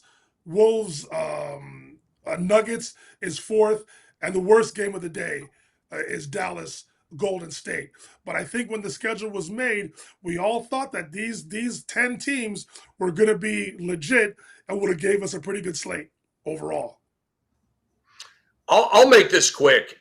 It's Spurs and Thunder, and it's not even close. I do want to watch Lakers and Rockets, and I'm a night owl, so I'll be up probably drumming and watching hoops. But yeah, I mean, it's my Wolves at Denver, big game, right? So, but literally Mavs Warrior. I'll probably be at the beach when that game is on. I just don't care. I just don't. And I'll probably not be out of the house yet, right at noon. So I'll have Knicks and Cavs on, but that's kind of. And I'm buzzkilled that Spurs Thunder's at 2:30 Eastern, right in the middle of the day. I mean, give me a break. Why couldn't it be the early game or maybe the 5 o'clock game? The NBA is throwing me unhittable curveballs here. All right, let's keep the rapid fire round going, 60 seconds or less. The next question, guys, are you rooting for Aaron Rodgers of the Pittsburgh Steelers? My answer, guys, put the clock on me, is definitely. I get sentimental when GOATs go out or about to go out, like LeBron right now, Albert Pujols at the end, Derek Jeter at the end, Shaq at the end, Tom Brady, Drew Brees, Big Ben, Peyton Manning, the list goes on. When the GOATs go out, I get bummed out. It always sucks when they hang them up because I'm going to miss watching these guys play.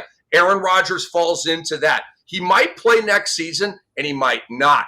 I'm going to enjoy these moments from Aaron Rodgers. Maybe y'all don't care. That's why we're having a debate show here.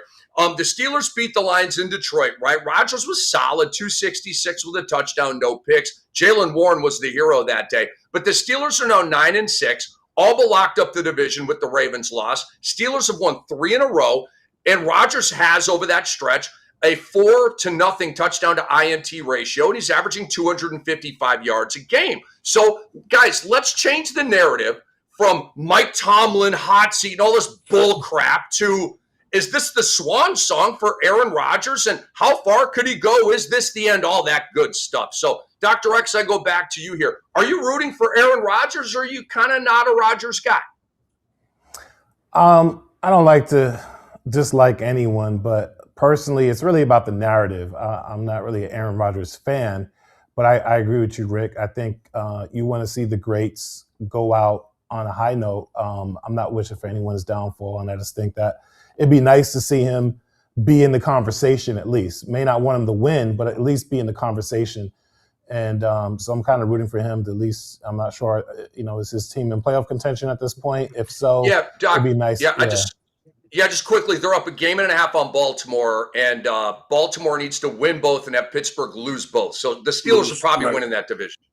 Mm-hmm. Okay, so it's either one or the other. Yeah, I would like to see Baltimore as well. So, but yeah, I'm rooting to see him play well and see what happens. So let's see what happens. But I'm excited for Aaron Rodgers to at least make the playoffs. That'd be nice. Dwight, go ahead. You guys know that I watch every sports show. I listen to every sports show on the radio, and I get the feeling, and maybe it's in my head subconsciously, I don't know, but I get the feeling that all these pundits want to see Aaron Rodgers fail because of his arrogance, because of the way he can't be standoffish towards the media with his responses. I just want to see him play well. I think he's having a terrific season in Pittsburgh. I'm glad to see Pittsburgh on the verge of winning the AFC North. I think it's well deserved. And in part, I believe he is the Steelers' most valuable player this season. They took their time in making this decision. Talking about the Steelers organization, I think it's worked out. And I would love to see the Steelers go on a long playoff run here. So, yes, I am definitely in favor of Aaron Rodgers. I'm a fan, and I want to see him do well in the AFC playoffs. And he's still got the fracture in his left wrist that he's playing through off that bacchiotomy from Mr. Bosa. He's playing well, man. Several weeks back. He is. All right, so we got one more debate here, guys, and then we'll do a rant, and then we'll do a shout-out, and wish everybody a Merry Christmas. All right, so wait on my clock cue here. Do I need a little setup on this? Yeah, I got a little setup on this. All right, so let me set it up, and I'm going to go to Dwight first on this. Guys, who do you trust more, Caleb Williams or Trevor Lawrence? These guys are kicking butt, okay? Saturday night in Chicago, maybe the game of the year. Caleb Williams led that incredible and shocking comeback against the Packers, forcing OT with the 4th and 1 touchdown pass. Caleb with a fadeaway jumper to the back corner of the end zone to Jedi Walker, who nobody knew he was even a human on earth until that game, and he made a phenomenal catch to force overtime. And then Caleb with the throw of the year to DJ Moore, who made the catch of the year on the play of the year to walk off the Packers and take a 1.5 game lead over the Packers for the division lead with 2 games left. So they kind of sort of won the division on that play. Sunday in Denver, Trevor Lawrence against Denver's defense in Denver throws for 279 and 3 scores, adds another touchdown on the ground. Jaguars beat the Denver Broncos 34-20 in one of the statement wins of the entire season. Okay, both teams are 11-4. Caleb and Trevor were both first overall picks, and both have taken hits from fans and media in their short careers here. Okay, that's the setup. Dwight, you're on the clock. Who do you trust more, Caleb or Trevor? I trust Trevor Lawrence more than Caleb Williams. Caleb Williams plays well in spurts. He has bailed his team out on many occasions this season. If you go back to that game on Saturday night against the Packers, he didn't play well for the first 3 quarters. He ended up being a hero in the 4th quarter, in large part because they 4% chance of recovering an onside kick. They did. Then he threw that great pass to DJ Moore, and as we know, the rest is history. He's having a pretty decent sophomore season here. He's playing much better, but I trust Trevor Lawrence because he has playoff experience. What the Bears lead the NFL in 31 takeaways. I think that helps Caleb Williams in that regard, but the overall skill set and the weaponry that the Jacksonville Jaguars have, and coming off, I think, was the most statement win this season. Going into Denver and winning, I trust Trevor Lawrence more than Caleb Williams currently. Dr. Rex, you're up next, man. What you got, Caleb or Trevor? I got Trevor as well. I agree based off what Dwight's saying. I also value consistent play. And it's the most annoying thing where you just don't know what you're going to get from game to game. And given the weapons that Trevor Lawrence has and his consistency, I would say I would give the nod to Trevor Lawrence as a, in a vacuum, quarterback versus quarterback. But right. For the team, I think I would prefer the Chicago Bears. But I think as a quarterback, I'm going with Trevor Lawrence. Makes sense, my friend. And the word consistency has really, it was with Trevor Lawrence back in the, don't put the clock on, just reacting to what Doc said. Back in the Clemson days, Trevor Lawrence was Mr. Consistent. In the NFL, largely due to terrible coaching, he has been anything but, except this year, right? He's been consistent. So that's an excellent point, man. So it's 3 for 3 here. I thought we may get it. Caleb, put the clock on me, guys. I'm Lawrence as well. He's been in the league a lot longer, and experience is almost everything in the playoffs. It's gigantic. Yeah.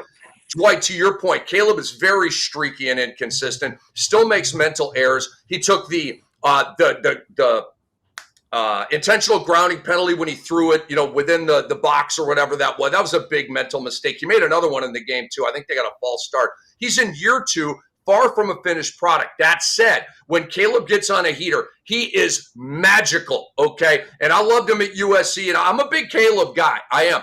Lawrence is one of the best college quarterbacks I've ever seen, okay? But he faltered under Urban Meyer, horrible hire. Doug Peterson, I still don't understand why that didn't work until he got with Liam Cohen, the quarterback whisperer. Now he's thriving. Right coach, right system is everything for a quarterback. To me, it's more important than O-line and your receivers. Coach, system, the most important thing. Lawrence is in year 5. Caleb is in year 2. Lawrence has played 2 playoff games. He's 1-1. Caleb Williams has played in no playoff games. He obviously will this year. And the final thing here is, the Trevor Lawrence that I thought we'd get at Clemson has arrived, and he has a chance to do some very, very special things. He's a great talent, man. So that's my answer. We all got Trevor Lawrence here. Guys, you got a rant? You got a rant today, either of you guys? I don't have one of these Moby Dick rants, right? Because some's got to trigger me, right? And I'm kind of over Steve Kerr right now. I'm tired of ranting about that guy. But I do have a rant. But Dr. X, you go first, man. Yeah, I just feel like ultimately, I'm pretty annoyed with the trade rumors. At least be accurate. At least let it make sense. A lot of these trade rumors make sense with money, or a trade rumor makes sense in terms of names, but can we just get something that seems realistic for them both? I hate seeing the Tobias Harris for Anthony Davis. Like, stop. Like, why? Like, don't even mention it. Just let it happen, and then we can be annoyed by it. But I think Luka for Anthony Davis makes more sense than Tobias for Anthony Davis. That just makes no sense to me.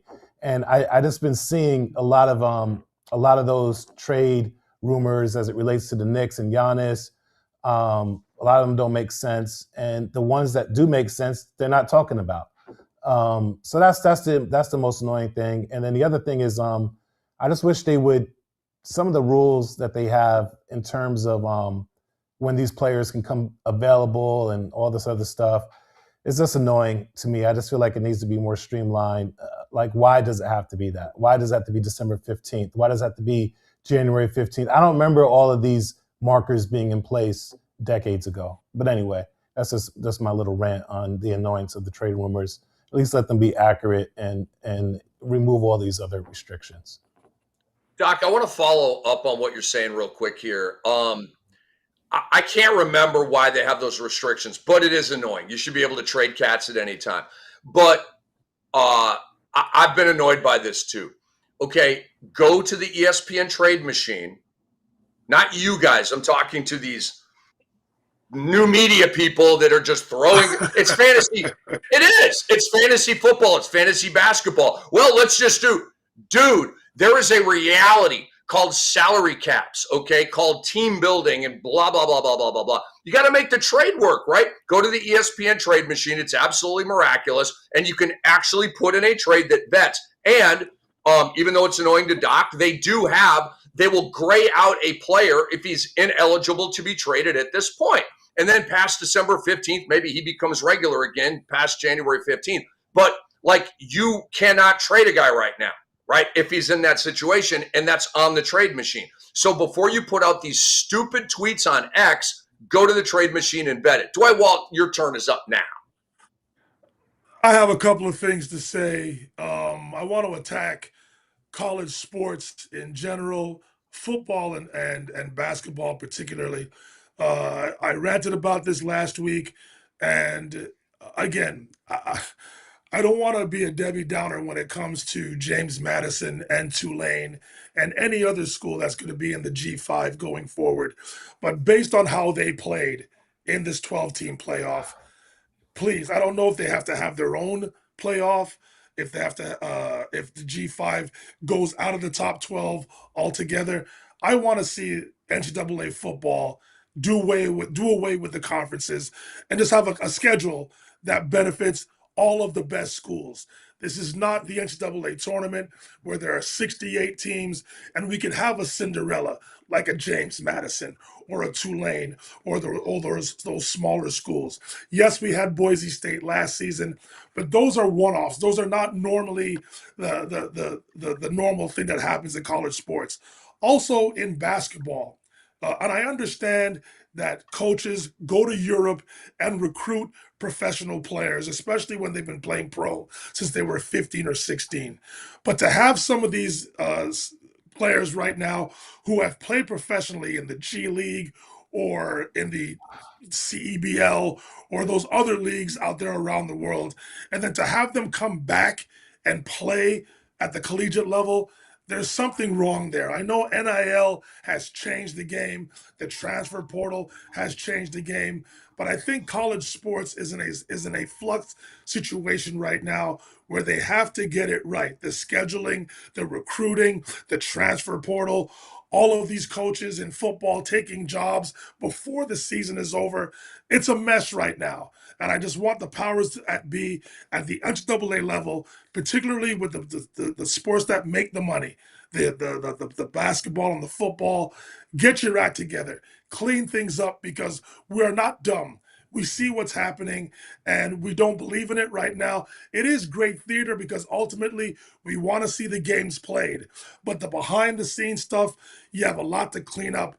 It needs to get done. And I just think the integrity of the sports need to be cleaned up as far as I'm concerned. And one more thing, the Dallas Cowboys, do everything in your power to go out there this offseason and acquire Myles Garrett. Please. I know he got the money in Cleveland, but I think he wants to play for a winner. I'm not saying the Cowboys are winning right now, but imagine Myles Garrett on that roster. Use your 3 first-round picks. The NFL is a week-to-week league. Go out there. We talk about the windows. Go out there and do whatever you can, Jerry Jones, and the front office of the Cowboys to acquire Myles Garrett. That will improve your defense, and it will give the Cowboys a better chance of making the playoffs and hopefully winning the Super Bowl for the first time since 1995. Woo! Wow. And they got picks back from Green Bay in the Parsons deal, so that would help them with maybe a Myles Garrett trade. I love that idea, Dwight. That would transform the Cowboys in my perception. All right, guys, I think you may find my rant a little humorous. This is not going to be quite as edgy as some of my previous ones, unless, of course, I just get rolling here. So let's get started. Jaylen Brown. You know he's my guy. All right, Jaylen Brown.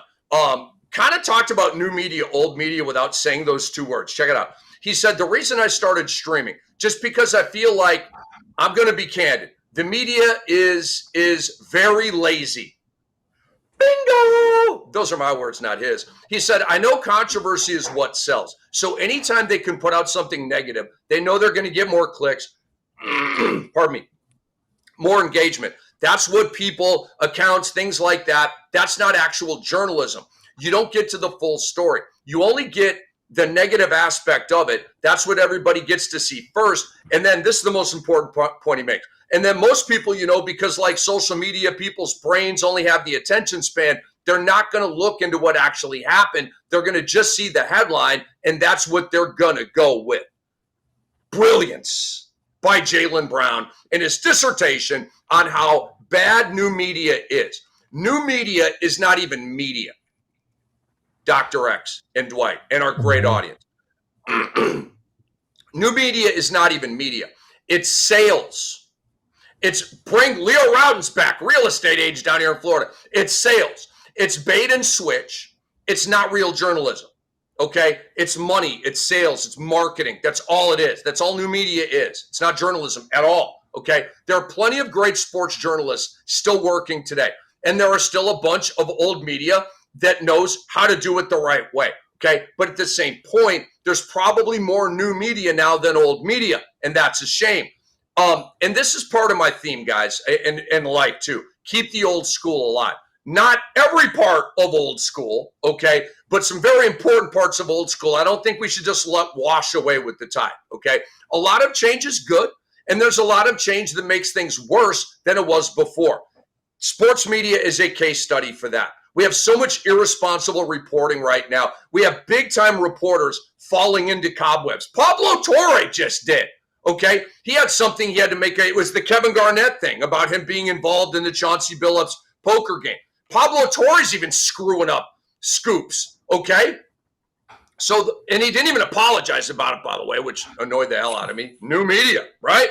I mean, own the mistake, brah. Anyway, see, it did get a little edgy there. All right, the best point that Jaylen made is that people only see the headline because it's all they want to see. It's all they have time to see, and they run with it. They don't even care about the whole story. They almost never will read the whole story, and they talk on the streets like they're Shab Sharani or something with all these negative snapshots and just made up lies and non-truths, okay?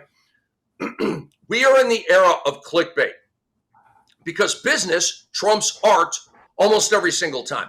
There will not be a return to the old days when we waited on a Peter Vesey, Dr. X, you're going to love this, when we waited on a Peter Vesey locker room report like it was the president speaking at a time of war, okay? It's an old school hoop head. I know that was my thing on this. When we first started getting Woj bombs, okay, big deal. When the great David Aldridge would break something down beautifully either in print or on camera. I would encourage young people, Okay, so we've got the problem, and I'm going to offer a solution. I have the solution for all you young bucks out there who want to be in sports media, and God bless you, it's a phenomenal career, okay?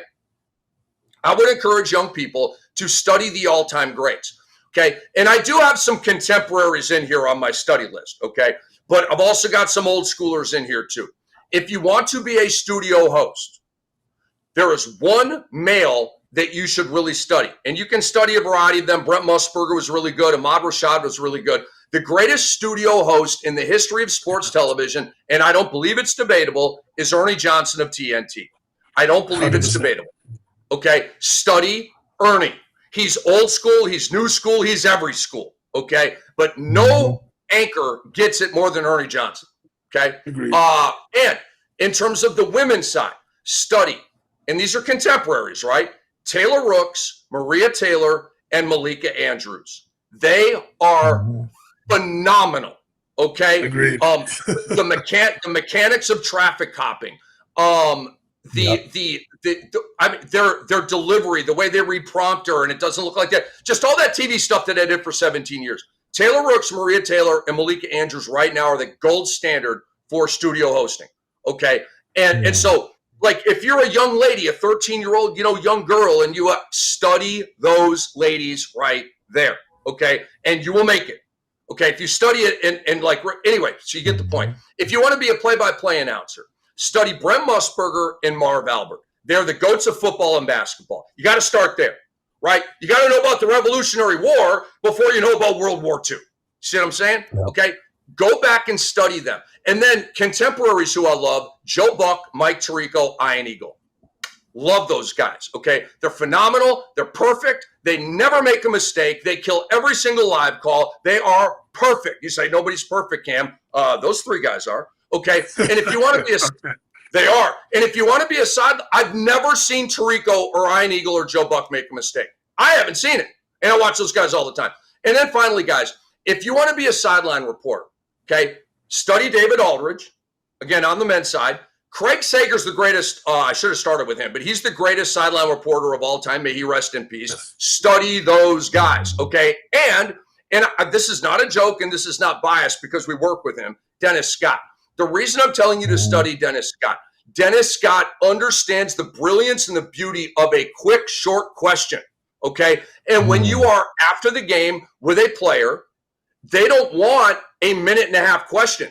Your producer will be screaming at you if you ask a question more than 20 seconds in that scenario. I probably ask a question. I've been in that situation, and they raise their voice. And, I mean, it's just all about having a good production, right? Dennis understands less is more, probably better than any sideline reporter I've ever seen, including Sager and David Aldridge, okay? Dennis is awesome at sideline reporting.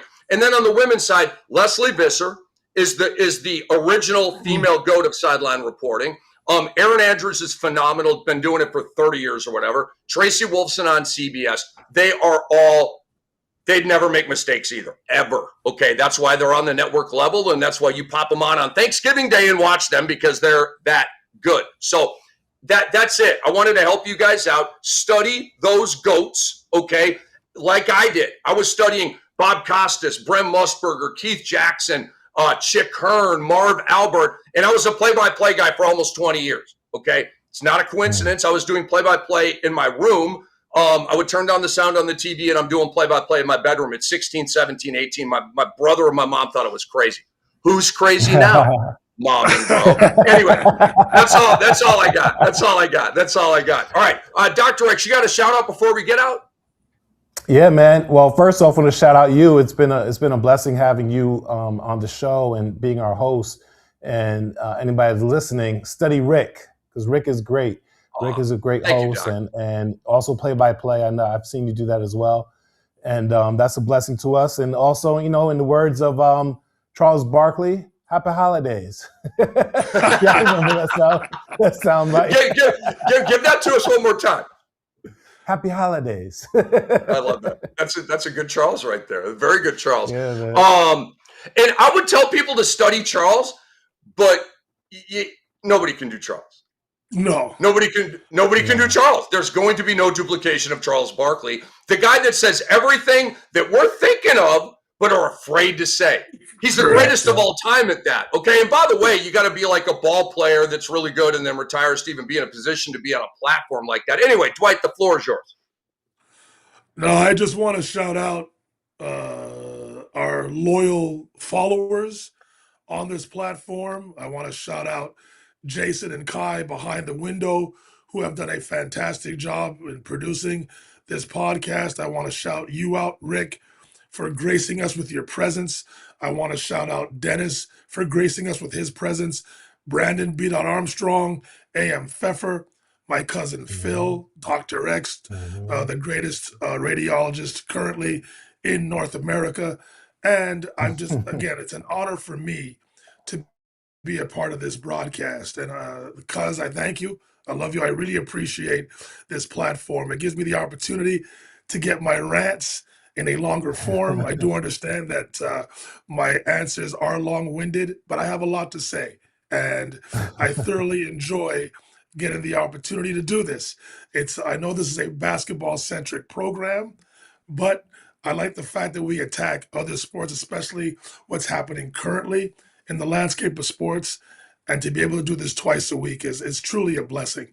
I am grateful, and I just want to shout out everybody that's involved with this program. And to you, the fan, the viewers, please continue to like and subscribe. We want to get this thing to a higher level, and we will do our best for you guys to keep on coming back and enjoying what we have to offer going forward. Well, Dwight and Doc, thank you so much for those kind words. It just hits me right in the heart. I love you guys. I'm blessed to be here. I just get psyched on game day when I wake up and I know I'm rocking with you guys for 2+ hours. All the texts, all the back and forth, building the show, the production meetings. Guys and girls, there's a lot that goes into this, man. And we have a blast doing it. It is our pleasure to bring this to you. But Dr. X and Dwight, I love you guys. God bless you and your families here. Merry Christmas. Happy New Year, everybody. And I just wanted to end the show on a little laugh here. You guys know how strange, and I say strange in like a very positive way, right? You know how strange, I love strange, by the way. I'm actually very strange. You know how strange Joe Mazzulla is, right? Don't you think that's a pretty good adjective for Joe Mazzulla? You could say unusual, unique. I just Quirky. strange. Quirky, yeah. Thank you. Quirky. Strange just kind of fits better to me. All right, here's the latest in the and by the way, if you want to laugh, there's like some Joe Mazzulla soundbite, like highlight reels where they mash it all together. Watch it. It's so funny. All right, so Joe Mazzulla told 98.5, the Sports Hub up in Boston, during his weekly radio interview. And he didn't lie like Steve Kerr. He actually just told the truth. He caught another strike. I can't help myself. It actually feels really good. All right, Joe Mazzulla said, we obviously have a dog, but I'm trying to convince my wife to get a wolf that just kind of roams the area of our house as a kind of extra layer of protection. I love this guy. Who wants a wolf in their yard? Joe Mazzulla wants a wolf in his yard. I think, like I said earlier, he's a top 5 coach. He took over, rookie coach, bam, championship. Are you serious? He's on a fast track to the Hall of Fame, man. They love him in Boston. He's obviously a killer coach. He's already got championship DNA. He's going to be a coach of the Celtics for 20 years, man. Anyway, love me some Joe Mazzulla. Wanted to shout him out. Keep it strange, Joe. Don't change anything. Keep it strange, man. All right, we are out. Huge thanks to Leo Rautins for joining the show. Huge thanks to Jayson Arambulo, our producer, to Kai Josephson, our our video director. They're amazing, super talented, and we can't do this without them. And we love all of you guys and girls out there watching the X-Rated Sports Network. Please subscribe to our YouTube channel. We would appreciate that. Merry Christmas, Happy Hanukkah, Happy Kwanzaa, Happy New Year, anything that applies. We love you, and we will see you next week.